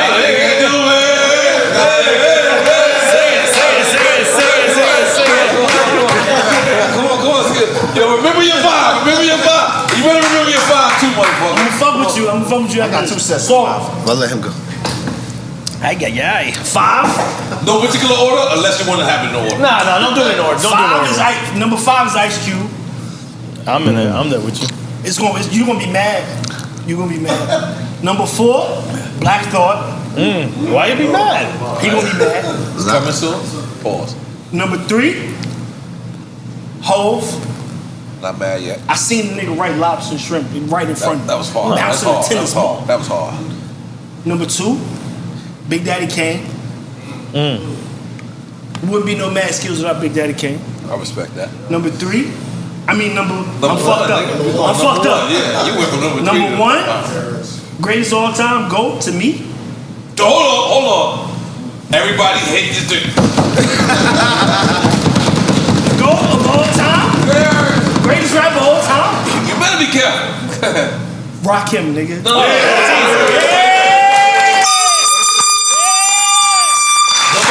Yeah, nobody can be mad at that. Can I ask you a question? Yes. Give me 5 niggas, 5 rappers that'll never be in your top 5. Jesus, that's a... Yeah, no, let's do it. And this guy is actually in my top 5. He'll never be in your top 5. 5 rappers that'll never be in your top 5. And he will never be in my top 5. I'm fucked up now. I mean, if you... You name one. By that criteria, you name one. Dylan! That's stupid. You know he'll never be in my top 5? Stop. Nah, I'm going back to back with you. Okay, who? Silk Shock will never be in my top 5. Respect. Where the camera? I'm petty. Silk Shock will never be in my top 5. So the shot Give me another. in every source award. Stop it. Give me another nigga. Let's That'll call never be in Zeno your top back 5. right now. Hold on. Let's call Zeno back. So the Nigga shot. never be in your top 5. Give me another one. Vegeta. All right, let me live with this one. Definitely not Mr. B. I love him. I ain't not saying I love them. You're not loving them if you... If they will never be in your top 5.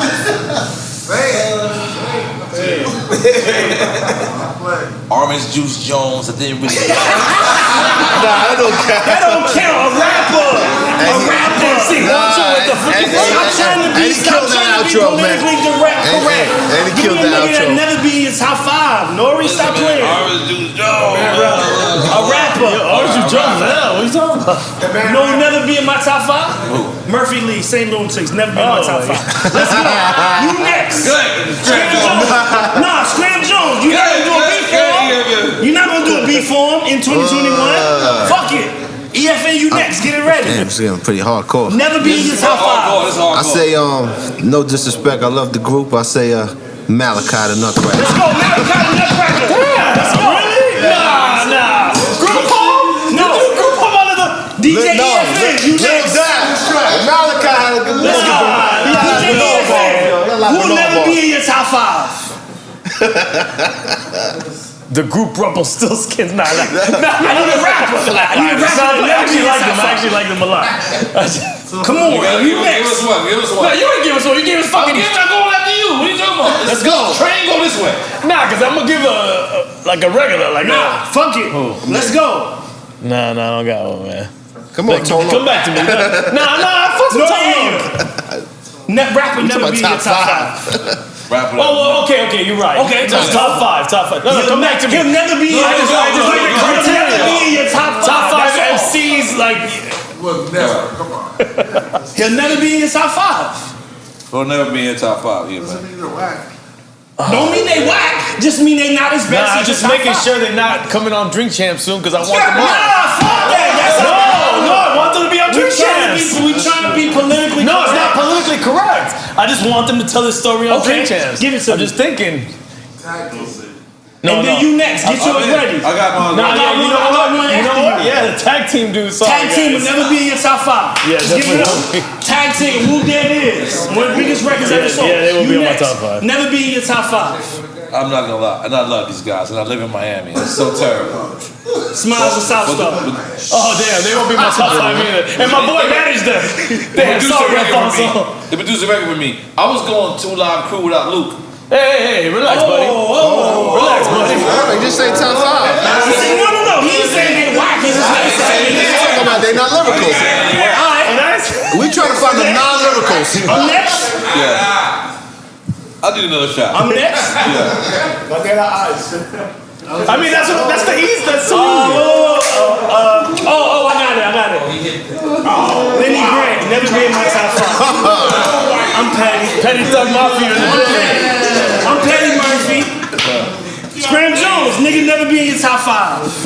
What about what's her name? From Rockefeller that got Vanilla Ice. Amir. What's the shorty's name? Emil never be in your top five. I get that. Nah, that's very safe.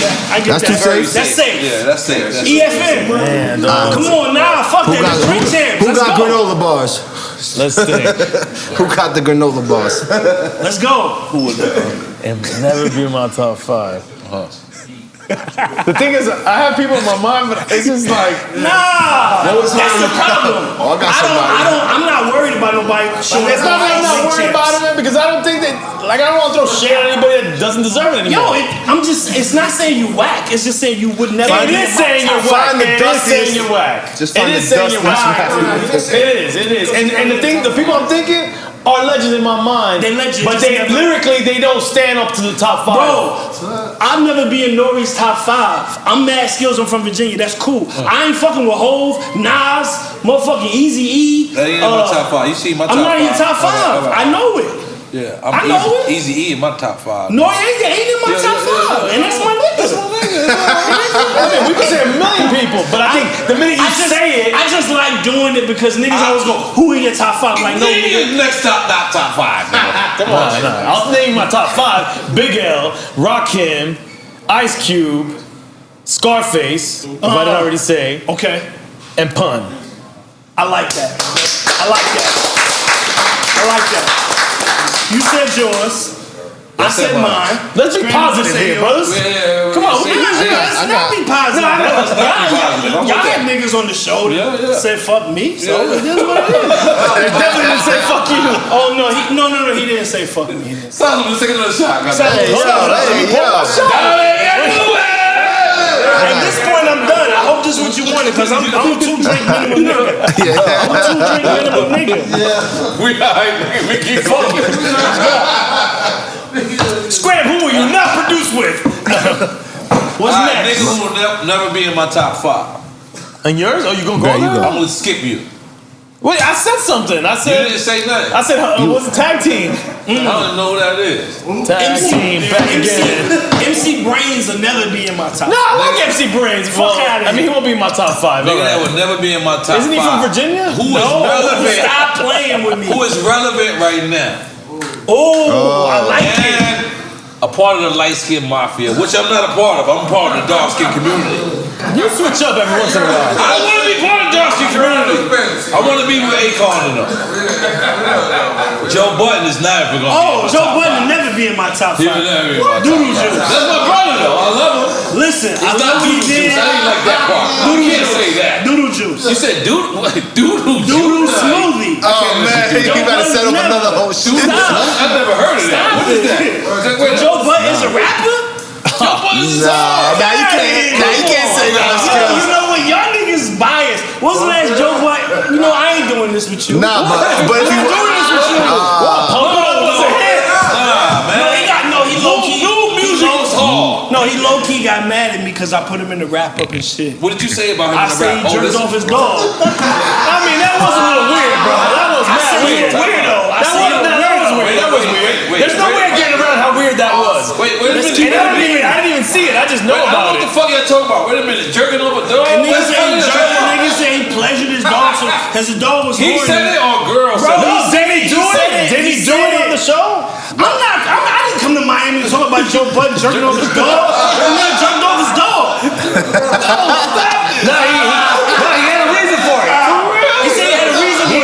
He said his dog needed to get off. He needed to release, so and then he had to help the dog. But you know what? No, he really said that. No, it wasn't a joke. The nigga was it wasn't a joke. It was, and then it's picture Joe Budden with some lotion in his hand. I'm not fucking jerking. Yo, it happened. Yo, this drink champs, it happened. Fuck it. He got mad at me because he was like, yo, the wrap up. They was like, I don't listen to the podcast. I don't know. So niggas like, yo, Joe Budden said you was garbage. The wrap up was trash. And I was like, oh, okay, cool. Like that's Joe's opinion. And I was like, oh, he probably mad because I said he jerked off his dog. So the nigga like, yo, he like, Skillz beat was trash. He trashed. And him and it's a white boy, whatever, white boy and a black boy. Scram brother. Whatever. So I was like, I get it. I get it, but you jerked off your dog. But why would he get mad if he talked about it? He did. No, Here's the thing about the rapper. No, he talked about it. Wait, hold on. We talk about if he can rap or not. No, he talked about it. That's what I'm saying. I don't understand why he would get mad about it. He talked about it. I wouldn't have known about it if you ain't saying it on your podcast. I said it? No, if he didn't say it. He talked about it. He said he jerked off his dog. So he said it. He was like, yo, he needed a release. So I did what I had to do. And I was like, there's like a meme. I don't know if it's real. But there's a meme or something showing him do it. But I don't know if it's real. And I put it in the wrap up because it happened in 2020. That's not real. He got in his No, it might have been real, but I'm not. No, it was real. They told me the same shit. You just got gray hairs out of the blue. Yeah, like you came here, it was all black. He fucking jerked off his dog. We the same age. Somebody pull up and see if that's there. I think there's a video of it. Yo, how you got another bottle of this? Somebody told me. See, there's a video of it. Nah, he spoke on it. He jerked off his dog. It is what it is. I'm thinking you playing. No, dead serious. He says that he needs to do it for his dog, for the benefit of his dog, the health benefits of his dog. Nah, they told me I got a bulldog, and they told me if I wanna. They told you to jerk off your dog? They said if I want to breed my bulldog, I can make a lot of bread, but I gotta do this shit. And I'm like, nah, I'm good. Breed his dog. I don't know. He's doing it for. They saying bulldogs, they have trouble, you know what I'm saying, breeding. So the owner gotta help. And I was like, it's not that deep. You gotta do the Arkin jerk. Cause you can make a lot of money off bulldogs, but you gotta do the dirty work. I said, I'm good with that. I'm good on that. Hey, Joe Budden. Hey, Joe Budden. I'm petty. But this is what I'm saying though. If you said it in the wrap up and it's real, why did he get mad at you though? He got pissed because I guess I put his business on Front Street. Because you must have said it in a way that was disrespectful. I said, yo, but you think he can rap? I said, Joe Budden can rap. I said, Joe Budden, I think he can rap. Ass weirdo. He cool. Like I never been a fan, but it is what it is. But here's the thing about the wrap up. If I put you in the wrap up, it's because it happened. Right? I'm gonna put it in there because it happened. I'm not gonna be super disrespectful. I was super disrespectful 02, 03. I'm not gonna be super disrespectful now because the shit don't make sense for me. And that's probably why old boy shit go up because niggas want to hear the shade. They want to hear the tea. Like he should do Hot Topics on Hot 97. It should it'd be good for him. But for me, I'm not going.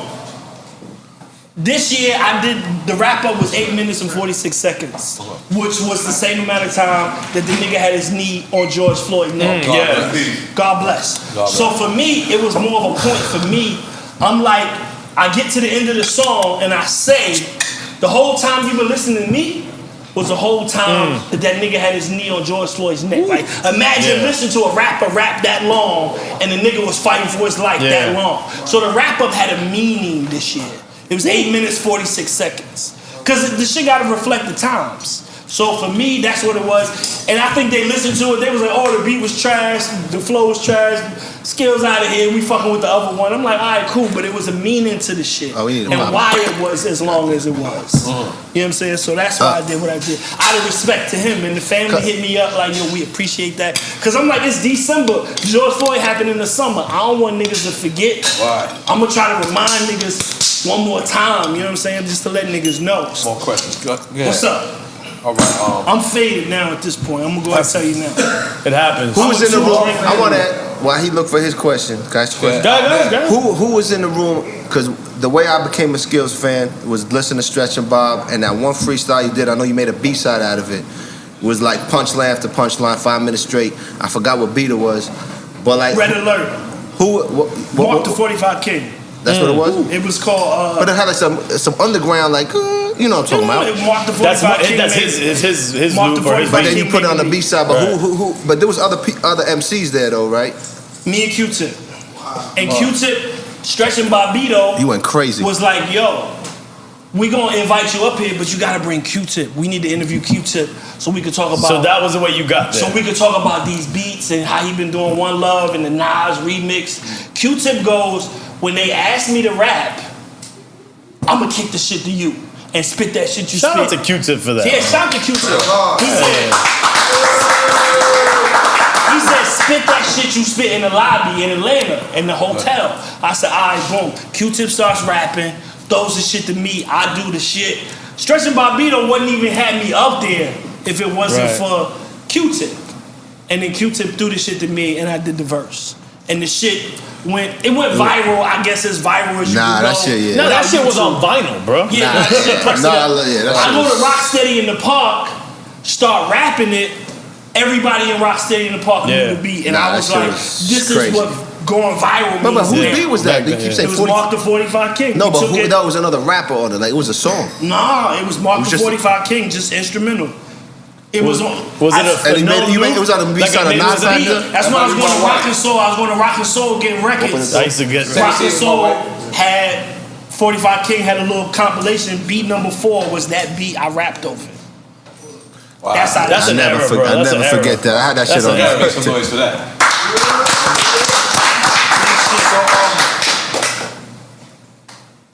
You guys jacked the Aaliyah, Are You That Somebody record. Yes, DJ Lonnie B, Danger Mouse. Oh, I have that vinyl. Big. That remix. Aaliyah liked it so much, she actually made it official. Yes. That was one of the plaque I got early. Danger Mouse rapped over it.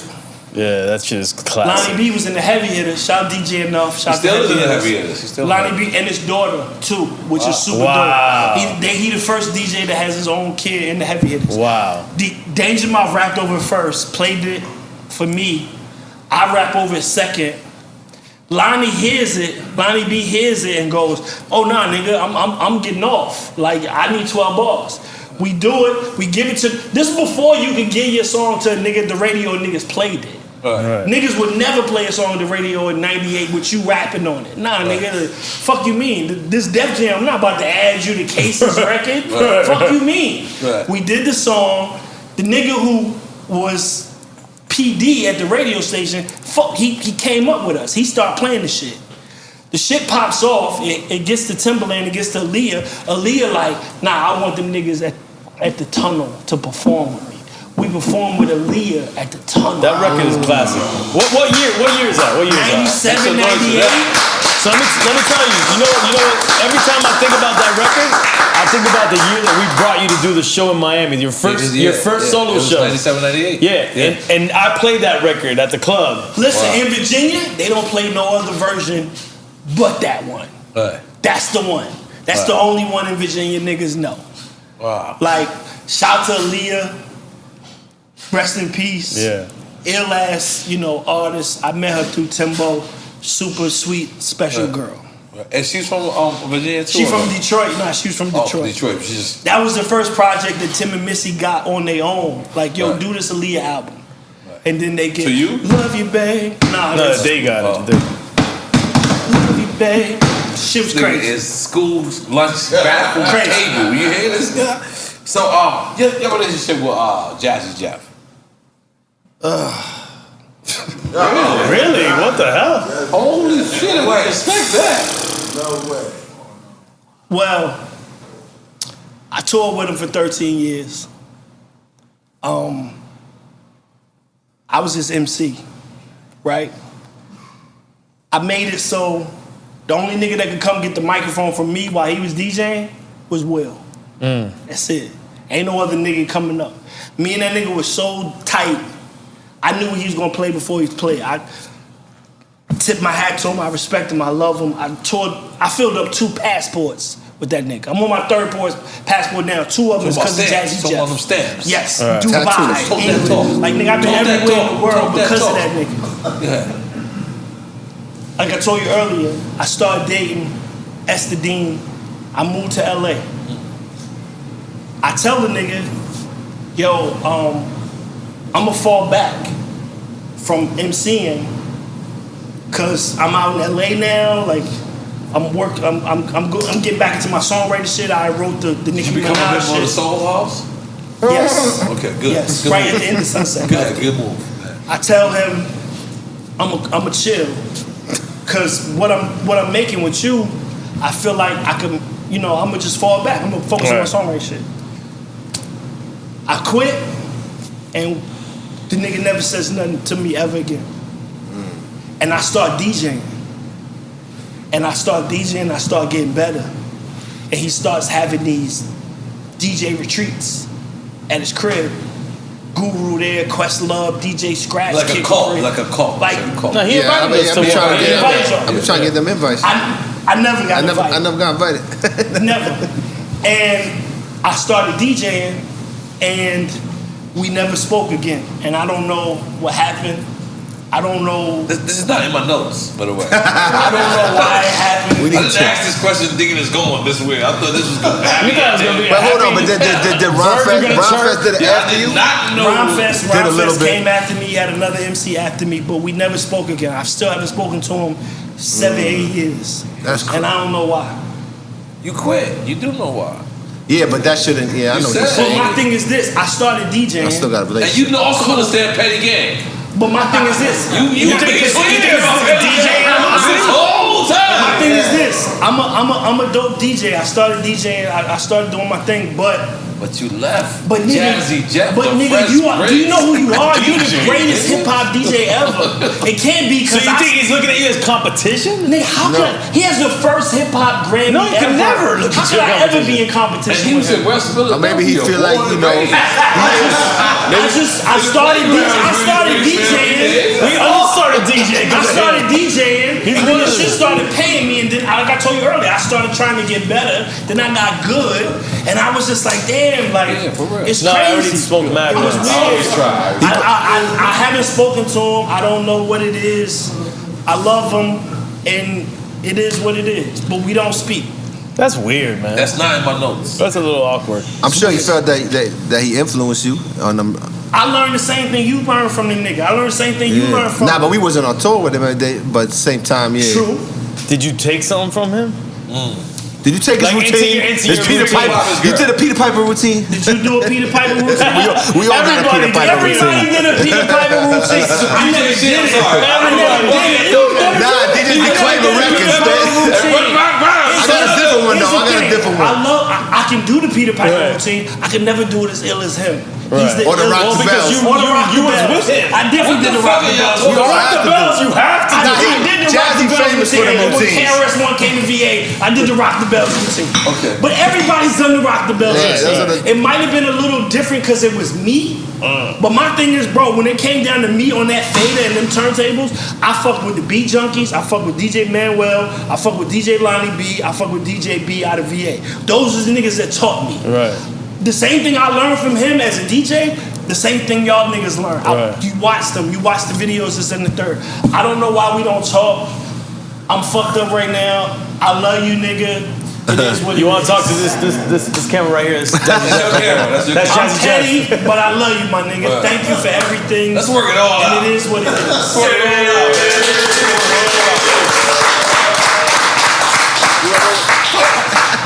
And listen, let's be clear, Scram Jones. Mariah Carey just jacked us. We don't mind.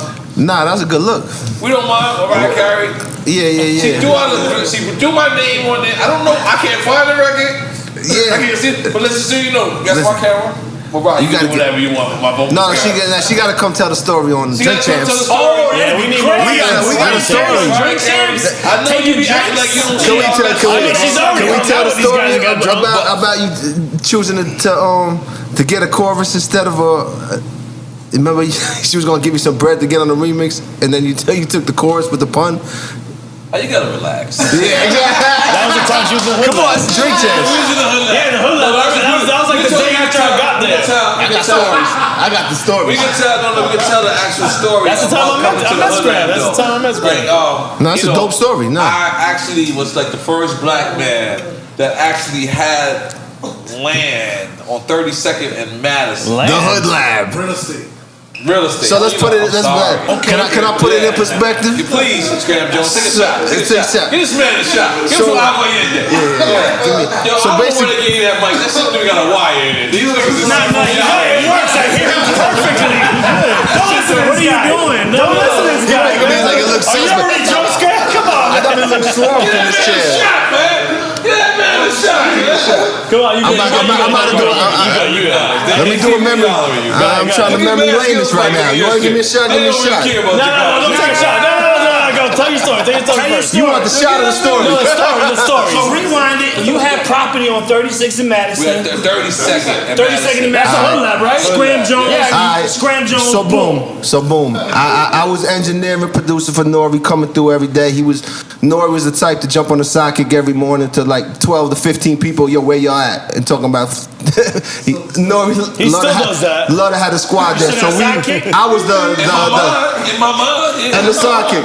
So I was the one that pressed the buttons, but he'd only press the buttons like once in the day. The rest of the day was just drinking Pinot and bullshitting. Right. But if it was a moment to record, he'd jump in, do a one take, and then go back to chilling. You know what I'm saying? One take, I picked that up. Nah, he wouldn't care. It was a slur. We have to fix it. Hey, you want to take and chill? Yeah, one take and chill. Good. I picked that up. So that's when that's when he just dropped Oi Macanto and the rock La Familia blew up. That's when the reggaeton 2006 I think that was. Number one record in the building. Can we talk about how Tango turned it down? I still play that record today. You got to. Continue your story. All right, so shout to Nature for actually bringing me through to you first. Okay, so Nature was there. Your man Yaxter. That's all, man. Shout to you. Your man Yaxter. Yo, come on, let's get some more shots. What's going on? Yeah. I don't care about my shit off my hoodie. What do you want to do, man? Comb his hair? I don't give a fuck. I'm taking another pee-pees. I don't give a fuck. Hey, man, all right. I'm going to follow him going back from. All right, niggas follow your story. It's me and you sliding. This is our memory lane. This is our memory lane. I'm about to go pee too. I gotta go too, man.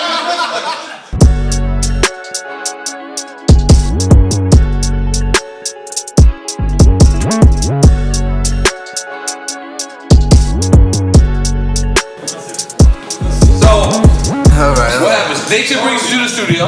Alright, so basically, I start becoming regular at your hood lab, even though it's on Madison. 6 empty rooms, only one room with a computer and a mic. The rest is mics running around. In the winter, we don't wear bubbles, like there's no heat.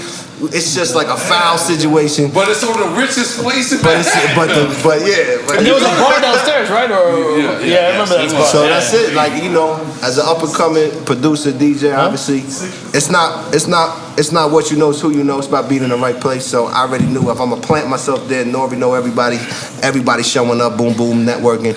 And then when he got signed to Rock La Familia, Dame Dash surprised him by bringing Mariah to the Hood Lab. So when she showed up, I was already in front of the boards, and everybody was on the DVDs. And your face turned this color. Exactly. Critical.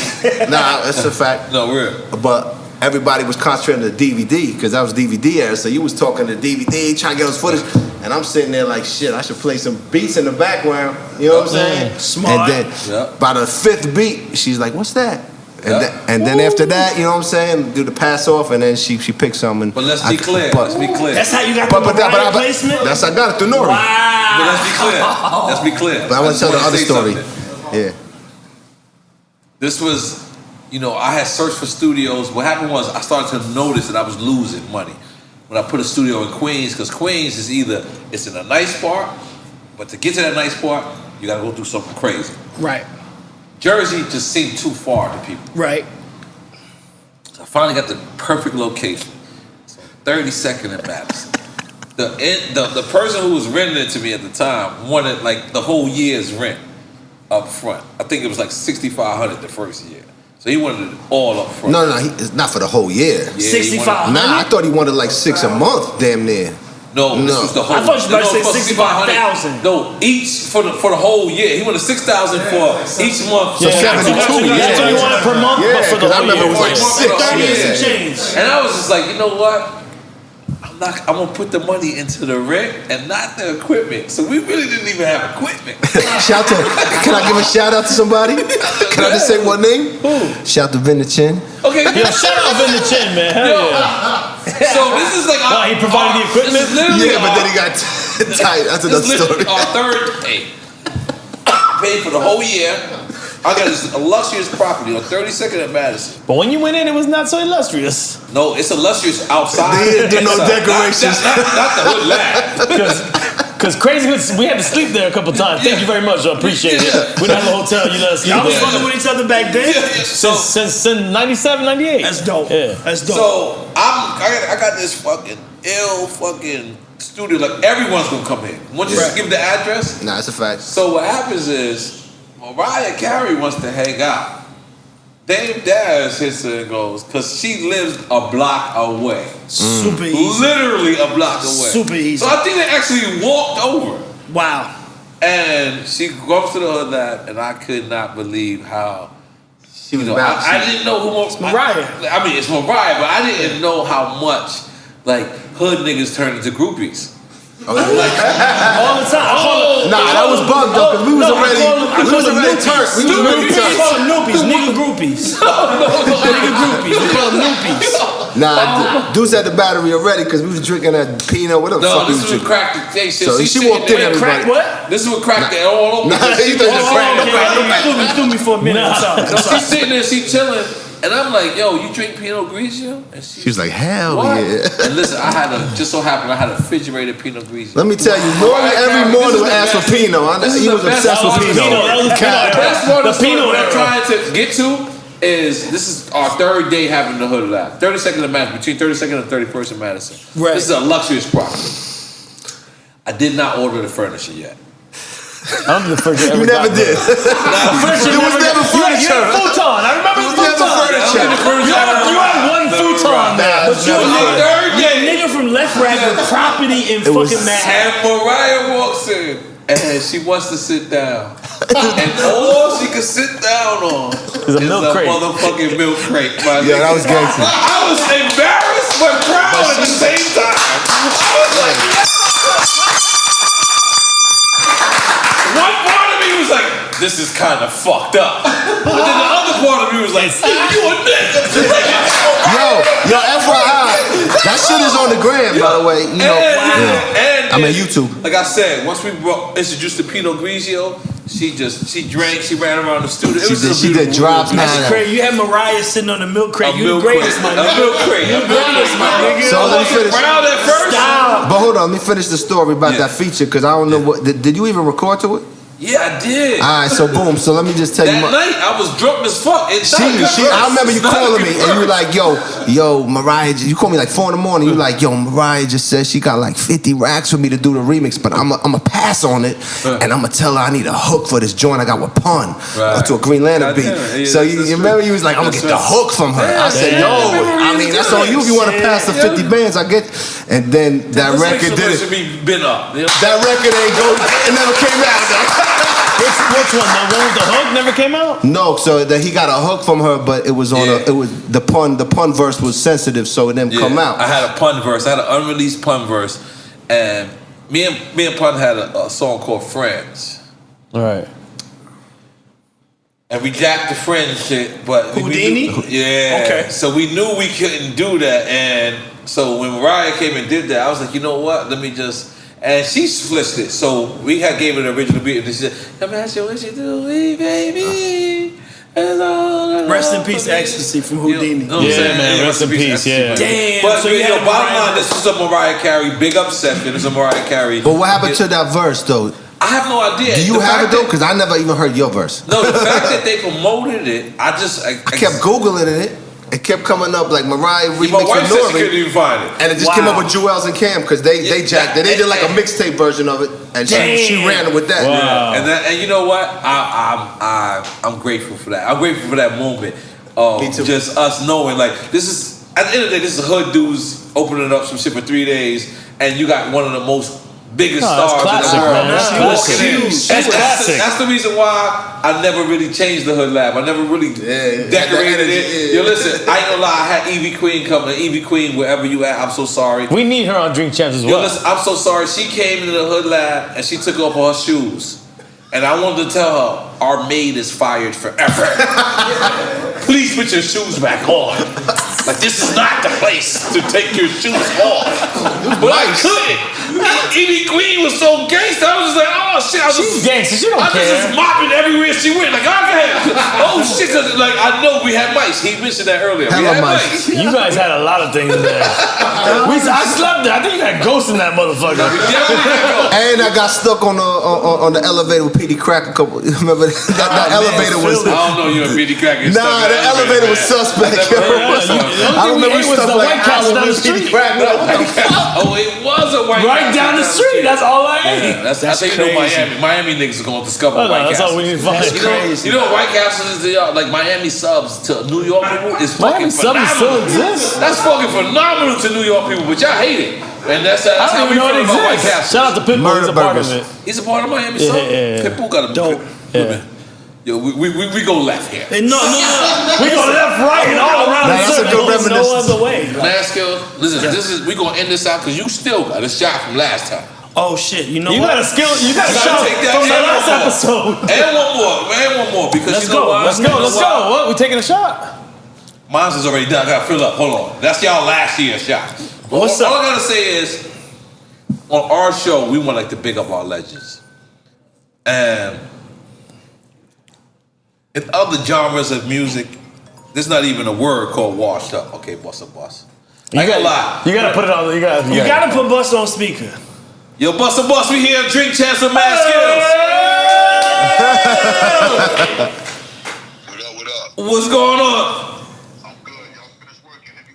I hit you when I'm done, bro. I got you. I'm editing you out. All right, one up. Nah, keep that shit in there. Busta Rhymes called during the Mad Skillz episode. Keep that shit in there. Did DMX call earlier? DMX called and Benzino. Before the episode. And Benzino. Let y'all know my phone is hot.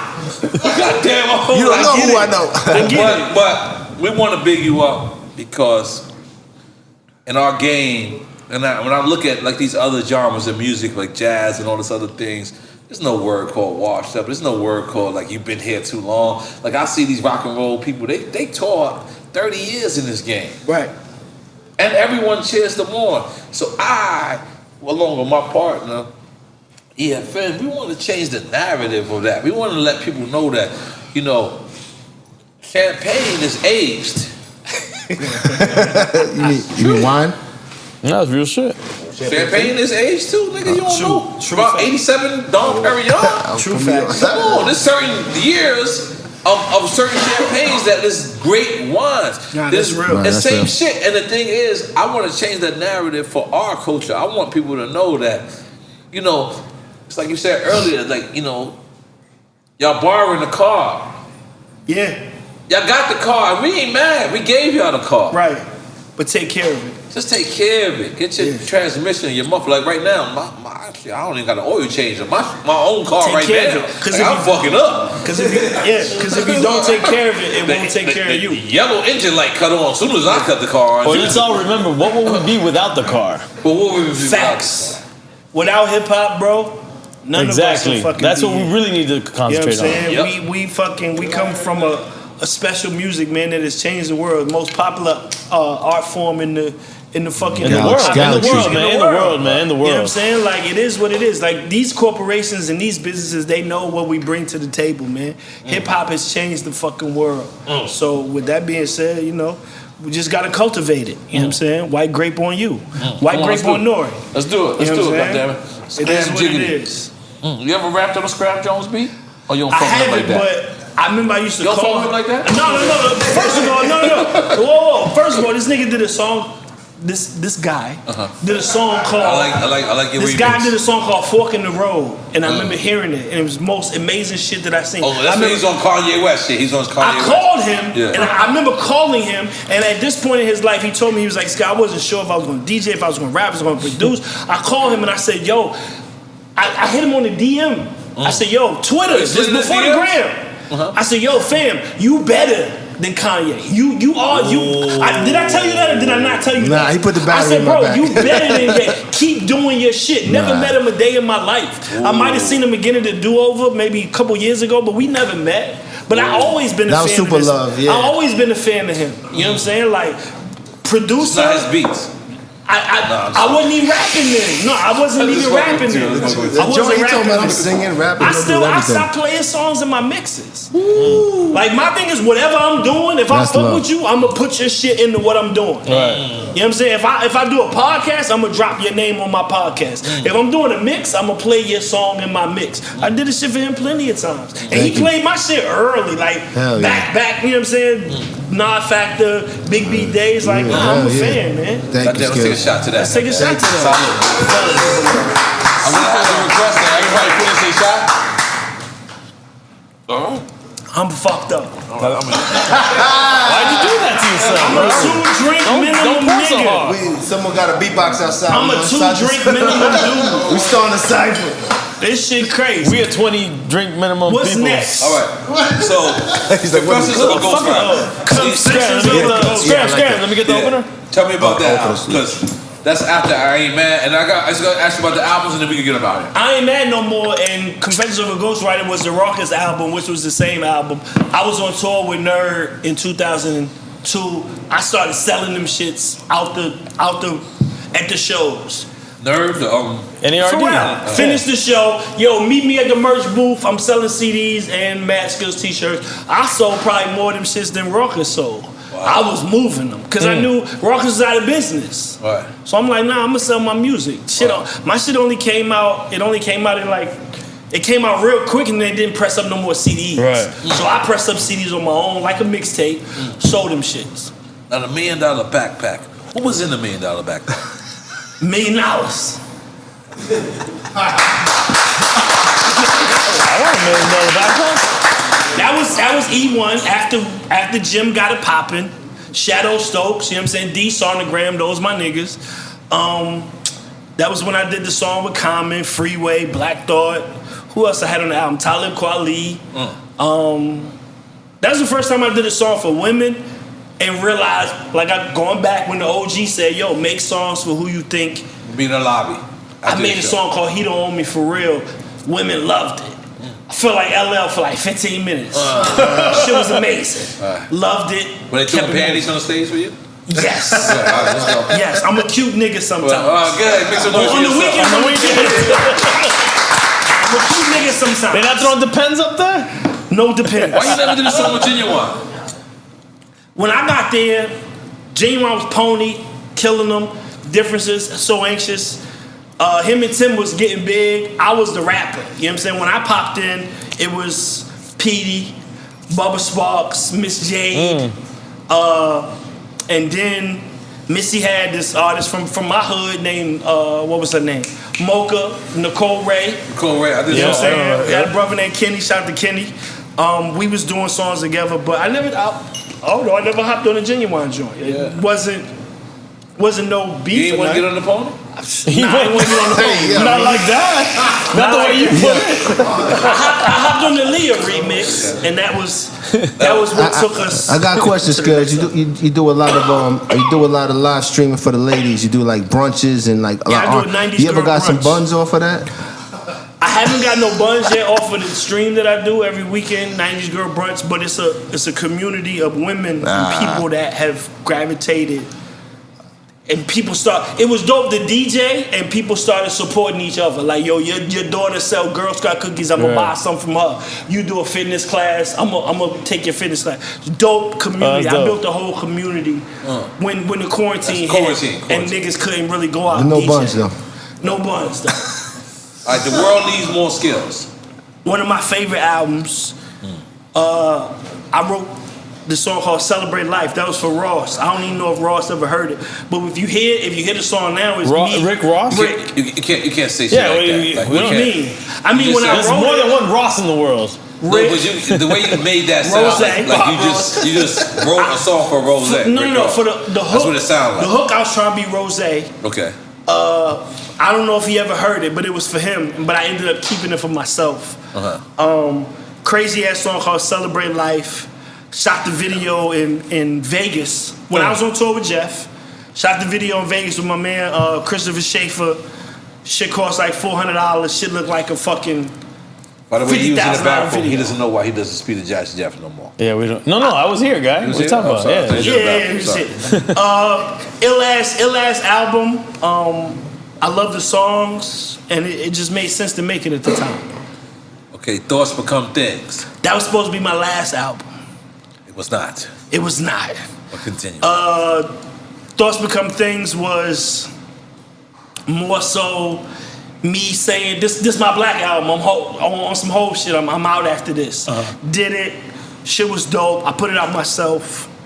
One of the crazy things about the album is, as a kid, I'm on the cover of the album. I'm sitting on the floor watching Run DMC on TV. I see Run DMC as your influence. First niggas that made me want to get into the game. Right. Run was. Peter Piper, Pick a Pepper, and One Rock Listen, Rhymes. my Adidas Suck MCs changed my life. Right. Right. You know what I'm saying? Run and D had to be the coolest niggas in the world. One time, I wanted to beat the shit out of Run. But that's a whole other story. In real life? Nah, you gotta elaborate. I can't tell you that. Reverend Run did me so dirty one time. You're gonna have to say it. I can't tell you that. You already put it out. You got to. You got to. Give him a shot. Give him a shot. Give him a shot. You gotta tell us. You gotta tell us. True server. You gotta throw people under the bus for you.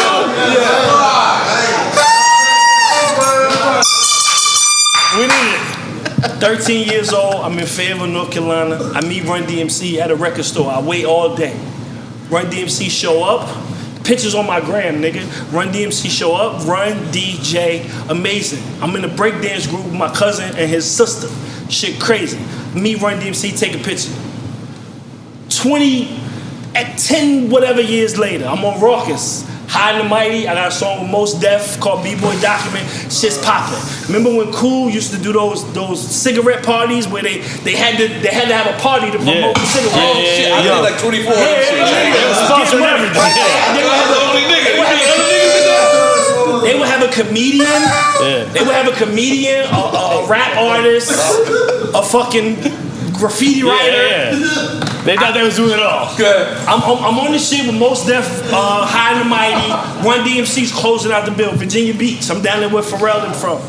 I can't believe I'm telling the story. I see this nigga Run on the side of the stage. I walk up to the nigga.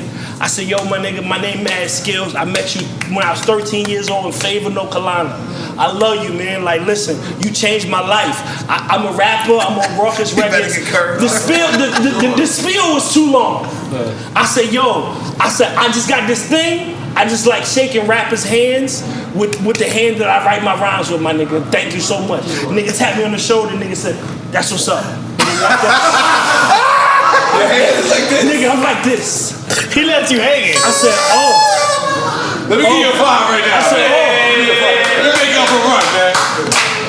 He was a dickhead at 85 when I met him, but I was 13. It didn't matter. It was Run. Crush Rule came you ain't out forget it. the same year. Second time I met him, I shook his. Was he already a reverend? He was a reverend. Put my hand out, nigga ain't shaking. Fast forward. Wait, you sure he not a germaphobe? Like one of them cats? Fuck all that. Fast forward, 2015. He could have said it though. 2015. Black Thought calls me, say, yo, I need you to help me come to New York. And write Run. No. Come to New York and do this. Help me out on the ad-libs. We doing a show for when the Super Bowl was in New York. I said, I bet. He said, yo, they call me, they fly me in. I brought a brand new 5D camera. I'm like, yo, I got my 5D camera. All my hip-hop legends are performing, right? P-Rock, CL. I don't know that they not cool. I don't fucking care. De La Soul still cool. Naughty by Nature, they beefing. Cool. No. Vinny and Trex was beefing. Like, you don't know that they not cool with each other. Super Bowl, the Roots. You see, man. Listen to me. Super Bowl, the Roots present hip hop. featuring Run DMC, featuring Pete Rock and CL Smooth, featuring Dougie Fresh and Slick Rick, featuring De La Soul, and featuring Jim Jones. They had to get a New York nigga on because the Super Bowl was in New York. It's freezing fucking cold. I get to the fucking venue. No, I got my own shit. This is called petty juice. Go ahead. I get to the venue. It's everybody's backstage. Shit's crazy. Shit's super wild, right? I'm like, I bet I see Ed Lover. I see Ice-T, Coco. It's this shit. I see fucking Ed Lover. This shit is New York in its essence. It's freezing outside. They got its intense. This and the third. All my hip hop heroes are performing. Dougie Fresh performs with Slick Rick. They do the fucking show. I'm bugging. De La Soul performs. They still cool. Pete Rock and CL Smooth perform. Vinny and Tretch and KG perform. Shit's crazy. Run DMC performs. I'm like, no nigga, I'm going in the front with my camera. I gotta get this shit. Even after he shitted on you. After he shitted on me. Yeah. I'm like, nigga, I gotta get this shit. Nigga, I go to the front, D Nice with me. D Nice standing next to me. Cause this is when he early with his photography shout shit. out D Nice, man. Shout out D Nice. We standing in the paparazzi pit. Backtrack, I'm backstage, a DJ walks up to me and says, yo, my nigga, I'm a fan, my nigga. I used to bang your shit in college. My name's Charlie Chan. I DJ for DMC. I said, that's what's up. Appreciate it, my nigga. The gram was new. Twitter was popping. The gram was new. Nigga takes a picture with me. Immediately posted to the gram. I'm like, oh shit, this nigga really a fan. That's dope.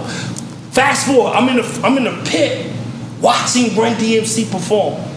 It's like Frank Sinatra filming Muhammad Ali. Nigga, I'm done. They got two DJs. Jam Master Day, God bless the dead. Jam Master Day passed away. DJ Ruckus is with Run. DJ Charlie Chan, the nigga I took a picture with earlier, is with DMC. I'm in the crowd performing. Watching this shit. Got my camera. Can't be performing in the No, I'm in the crowd. I'm fucked up. Maybe he is performing, bro. Maybe he is. I'm in the crowd with my 5D Canon. It looks like he's performing right there, You're in the crowd. Filming Run DMC. These niggas hard time. Walk this way, this and the third. The nigga Run takes his motherfucking hat off and says, yo, who's the biggest Run DMC fan in this motherfucker tonight? This corporate. It's the Roots. It's Budweiser. It's corporate. I'm like, his hat is a fedora? He takes it off. Is It it says fedora? Okay. I'm gonna get his hat to the biggest Run DMC fan in here tonight. I'm like, nigga, I've been on my shit. I got a 12-inch signed by Method Man, Redman. I got an Illmatic cassette that I bought off 125th signed by Nas. He's shitting on I'm you on right my now. shit. He's shitting on you. I'm on my shit. He's not shitting on me, guy. I got a set list by He's so Tribe. mad. He got hip hop and story I got like a that. set list by Tribe Called Quest signed by all 4 members. I'm gonna add this hat to my shit. Right. I'm looking at this shit like, yo, this nigga says, yo, somebody give me a silver Sharpie. Somebody give me a silver Sharpie. They bring him out a Sharpie, nigga signs the hat. I'm watching this shit like, nigga, if I get that fucking hat. He get a hat to DMC, yo, D, sign this shit, man. Sign this shit, D. DMC signs the hat. I'm like, nigga, when I put that. I don't know. Please just take a shot before you tell me who got the hat. Who got the hat? Who got the hat? Nigga, so. This is a build-up. I go, Who got the hat? if I get that fucking hat, I'm out the game. This is the Roots late night with Jimmy Fallon. It's not the Tonight Show yet. Right. They doing Jay Leno's still on. They doing the shit after Jay Leno. They ain't moved up yet. The Roots, Black Thought called me, say, I need you to come help me with these ad-libs, boo, boo, boo, boo, boo. I do it. Run DMC's performing. Run sign the hat, D sign the hat. He like, yo, this some rock and roll Hall of Fame shit. Who is the biggest Run DMC fan in here tonight? I'm sitting here going, I'm a 13-year-old kid in Fayetteville, North Carolina. I need that hat. I look at the DJ who took a picture with me for the gram early. I say, yo, fam, I need that hat, fam. Nigga says, I got you, Skillz, I got you. The DJ. Like, the DJ goes, Charlie Chan. He goes, I got you, Skillz. Mouths it to me. He don't say it on the mic, he mouth it to me. I'm like, oh, nigga, I'm in. Run walking back and forth on stage with the hat. Who is the biggest Run DMC fan in here tonight? Charlie Chan tapped the mic. Yo, Run. Yo, what's up, my nigga? Yo, I think I know who the biggest Run DMC fan is. Yo, who that? Yo, it's my man Mad Skillz right there in the front row. That's the biggest Run DMC fan I know. I said, oh, The nigga goes. I know you ain't get it right there. The nigga don't know who I am. I'm not expecting him to know who I am. Nigga Run goes, who? He says it again. Yo, my nigga Mad Skillz in the front row, black hat right there. That's the biggest Run DMC fan I know, my nigga. The nigga goes, Run goes. Man, that nigga ain't no fan. That nigga working. Like I said, yo, who is the biggest Run? What? I said, listen, I got it on tape, boy. Listen, I got it on tape. You hear D-Nice and all of the paparazzi go. D-Nice and all the paparazzi go. Oh, I put the cap lens on the camera. I close the camera, cut the camera off. I walk back to the side of the stage. They like, yo. I walk up to the side of the stage. I got my pass. I'm on the side of the stage. Run DMC performing now. I'm pacing back and forth. His kids are right in front of me. Jeff, De La Soul, fucking CL Smooth. I'm pacing. They like yo. I said, yo, I'm pacing. I go, I'm gonna smack the shit out that nigga. They like, I'm not no rah-rah nigga. Niggas don't even see, I'm pacing. Niggas like, Jazzy Jeff goes, yo, Skillz, you good? I said, yo, I'm gonna smack the shit out that nigga, bro. Niggas like, no.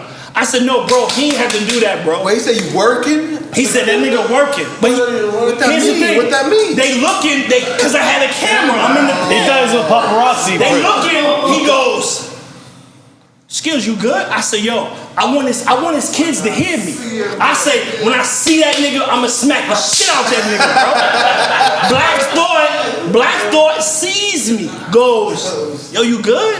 I said, nah, bro, fuck that nigga, bro. I'm trying to be loud. I want niggas to hear me. You were doing like rah-rah shit. I'm on my rah-rah shit. They like, yeah, nah. Black Thought comes over to me and say, Skillz, what are you doing? I said, Reek. Cause I call him Tariq. I said, Reek, I'ma smack the shit out that nigga when he come off stage, bro. He said, Skillz, you can't do that. I said, why the fuck not, bro? He said, no, Skillz, come on, bro. This is my shit. I said, fuck that, Reek. That nigga, yo, that's the third time that nigga done played me in my fucking life. He goes, Skillz, this nigga Reek trying to talk to me. He ain't never seen, I know Black Thought 20 years. He ain't never seen me act like this. Nigga like, yo, Skillz, I got some words for you. I said, what? He said, nigga, NBC. Jimmy Fallon, nigga. Budweiser. Like, meanwhile, a white bitch got the hat. She don't even know what the fuck Run DMC mean. I'm mad. He said, Skillz, you can't do that. I said, bro, when Run finishes, I'm going to smack the shit out of him. Diddy turns around like niggas ain't gonna smack my dad. He heard you? I can't remember if it was Diggy or JoJo. It was one of them. Like, niggas ain't gonna smack my dad? I'm like, yo, when Run come on, like, nigga, they took me off the stage, put me in a room in the back, had security with me, and kept me there until Run DMC got off the stage. Wow. I've never told this story in my life. Wow. I was gonna save it for the book. But that's like, every time I met in Queens is the best borough for rappers. But every time I met that nigga Run from Run DMC, he treated me like a piece of shit. And I almost beat his ass at the fucking 2015 fucking joint. Did you ever squash it or no? No, obviously not. Run, I love you, but every time I met you, you treated me like shit. It changes the perspective of 2 years ago. A friend of mine, fuck out of here. Like, yo, I don't know if he was just in a bad mood. I think it's ruining our Run DMC prospects for having them on. I don't know if he was in a bad mood, but every time I met him, bro, he treated me bad, and I never forgot it. Wow. To the point that I was almost ready to throw hands with him in 2015. Wow. And he probably has no clue, never knew. But damn, bro, I met you when I was 13, and I loved you. And every time I met you, you treated me like shit. You got people who treat you like that, Scram? Yeah, he just took the cake with that shit. You don't drink champ. But they say never meet your heroes, man, because you go never meet your heroes because they gonna remix your whole view of them. I probably got curved before by Hero. I can't really think. Who got curved by? Noriega, maybe. I don't know. That's the safest thing. You got Noriega, but not N.O.R.E. I see you curve a couple niggas in VA. I curve. I'm pretty curveballish. Yeah, nigga. I see you curve a couple niggas in VA. At the height of Super Thug. Yeah, I had to relax. You curve a couple niggas. Yeah. More people calling me. Let me relax. No. Yeah, nah, a couple niggas. Yeah. I mean, it's crazy, man. One of the illest. No, don't tell that story, no. Nah. Fuck it. I told mine. No. This. I was saving run for the book. Huh? I was saving run for the book. That shit was crazy. That's a great story, brother. Nigga That's did a me great dirty. story. And you know what we're gonna do? We're gonna bring you guys together here on Drink Champs. I would love to just hug him. He gonna bring Run and Jazzy Jeff.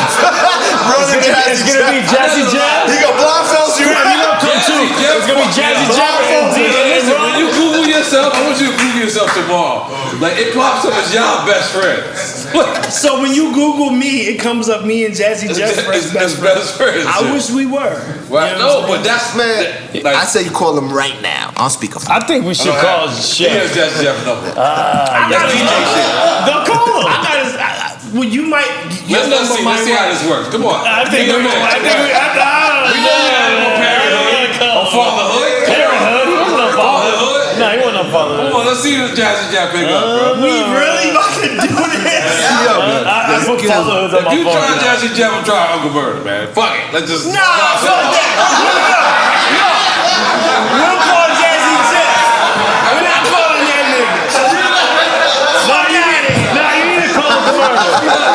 Nah, fuck out of here.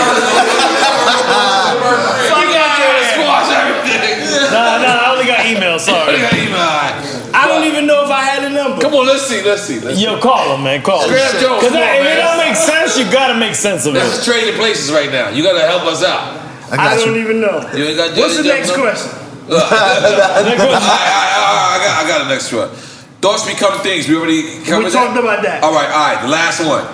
Made in Virginia with Big. Listen, Big Dog. One of the Don't best. put down the phone, call him. I don't have his number. Oh, I thought you had. Check out real. Big Dog, let me see. Big Dog, one of the best producers I ever met in my life. And we made an album called Made in Virginia. And that nigga is amazing. And he don't get the credit, you know what I'm saying, that he should. No, he don't. But wait, I do have Jazzy Jeff's number. Hold tight. Oh, okay. He don't get the credit that he should. But Devil in the New Dress, You, Me, Him, and Her. Wait, hold on. The Devil in the Blue Dress. Ain't that Bink? No, that's Bink. That's Bink. Devil in the Blue Dress. Oh, pardon. What show are you at? I was somewhere. I was thinking about Jazzy Jeff. He was on Link Champs. Link He Champs. was on Link Champs. That's that new shit. That's this right here. Devil in the New Dress. Jazzy Bink, that's a homie. Fucking lights, camera, action. You, Me, Him, and Her. Hove. Bink is a Seagull, monster. Beans. The humble Emil. monster. And when they talk about the blueprint, they always talk about Just. They always talk about Ye. Yeah, good. Talk that shit. They don't Yeah, talk give about Bink his that. flowers. Give Bink his flowers. Give Big his fucking That's my flowers. brother. The ruler's back. All I need. All of that. Like, the nigga is a fucking problem, man. And that's 1-900 Hustler. 1-900 Hustler.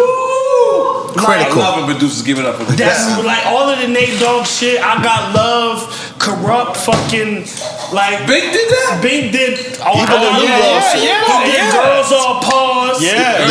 All Pause. Like nigga, understand? Put some respect on my brother's name. Put some man. respect on that nigga name. Give it up for Big fucking Dog. Man.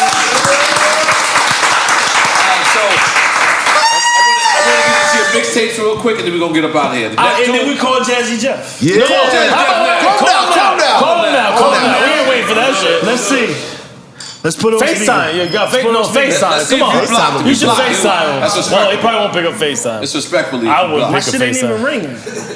Yeah, you might be blocked. I might be blocked. Let's Let's FaceTime him.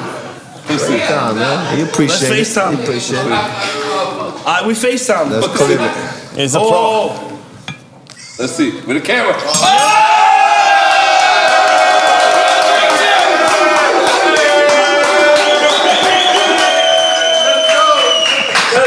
Let me get that.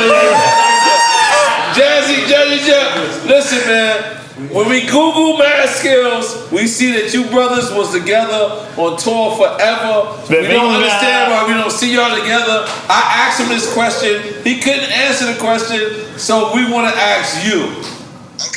Okay, you got the camera? What is going on? Hey man, I'm good, man. I'm good. I'm staying COVID-free. Okay, and you wouldn't have picked up the phone if you didn't fuck with him, because obviously you do fuck with him. Yeah. Oh, absolutely. Oh, goddamn, make some noise. Alright, we need to see y'all together again. Listen, Skillz wanted to DJ. And you ain't like that. Yo, Jeff, you ain't like that, Jeff? You ain't like that, DJ? Nah, listen to him. Okay. I am never worried about any other man on this planet, DJ. Because you DJ Jazzy Jeff. Right. So I'm good. Right. But listen, I'm talking on the mic now, so I think Skillz should DJ and I should MC. I'm ready to sign that podcast, whatever it's called. And Skillz has been getting his DJ chops up, so we might have to do a back-to-back set. Hold on, let me put y'all on. Yo, come on, y'all need to make that right. Hold on, before you say something, let's make some noise for that.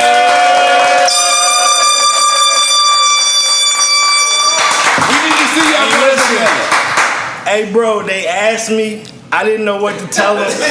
I'm fucked up, Jeff. I'm about to cry, but I fucking love you, man. Right. I love you, bro. Right. Thank you for everything you did for me, man. And I just want to say thank you, man. I love you, man. I circled the globe with Skillz for 13 years. Understand that. 13 years we circled the globe. Listen, man. Hey, bro. I'm on Drink Champs, and I fucking love you, man.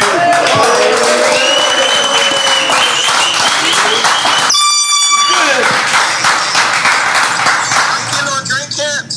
Huh? Are you drinking on Drink Champs? Jeff. Hey, Jazzy Jeff. I'm fucked up, bro. Hey, Jeff. You know I can't drink, man. Hey, man, I love you, man. I'll call you afterward, man. It's just good to see your face, man. Absolutely. All right, bro. I love you, man. Love you too. That's what Drink Champs is about. That's what Drink Champs is about right there, yo. That's what the fuck Drink Champs is I'm about. gonna change something for one moment because it's gotta be the last question because this is too much. This is too much. It's so great. That was amazing, But bro. when we walked in, we was talking about That's DMX. some real shit, bro. And you said to me, you got a DMX story. Oh, yeah. We gotta get that out. And this is absolutely the last question. Yo, you were great, man. Yeah, that was dope. That was I dope. remembered that and forgot. Hey, listen.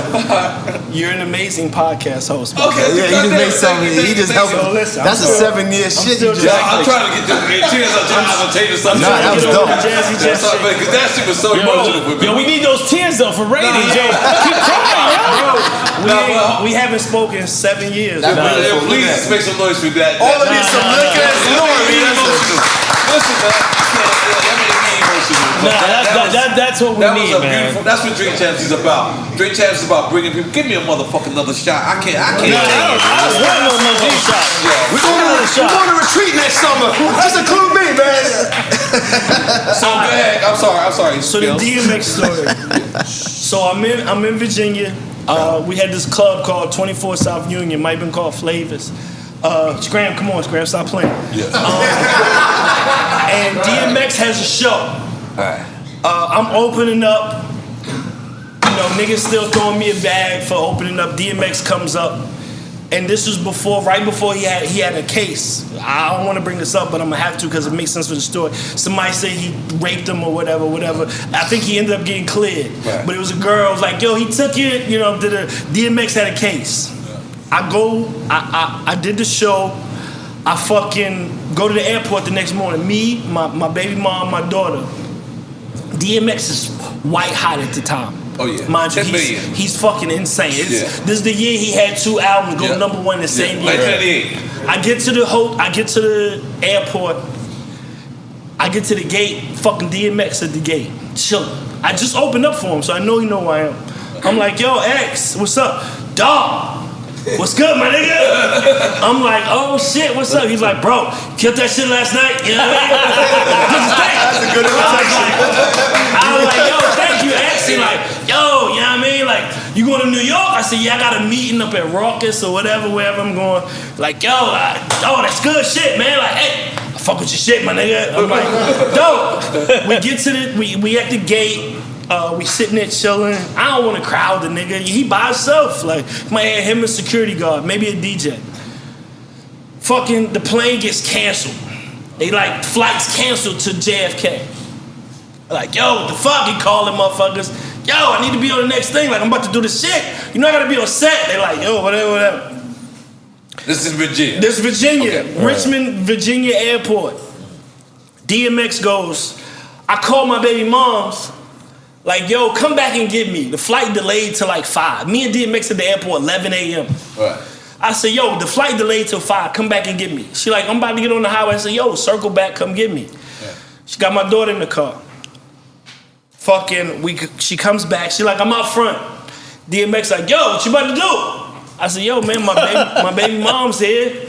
I'm about to just go fucking waste some time till fucking 5 p.m. Yo, I'm a roll. I'm like, all right. My baby mom had a Ford Expedition.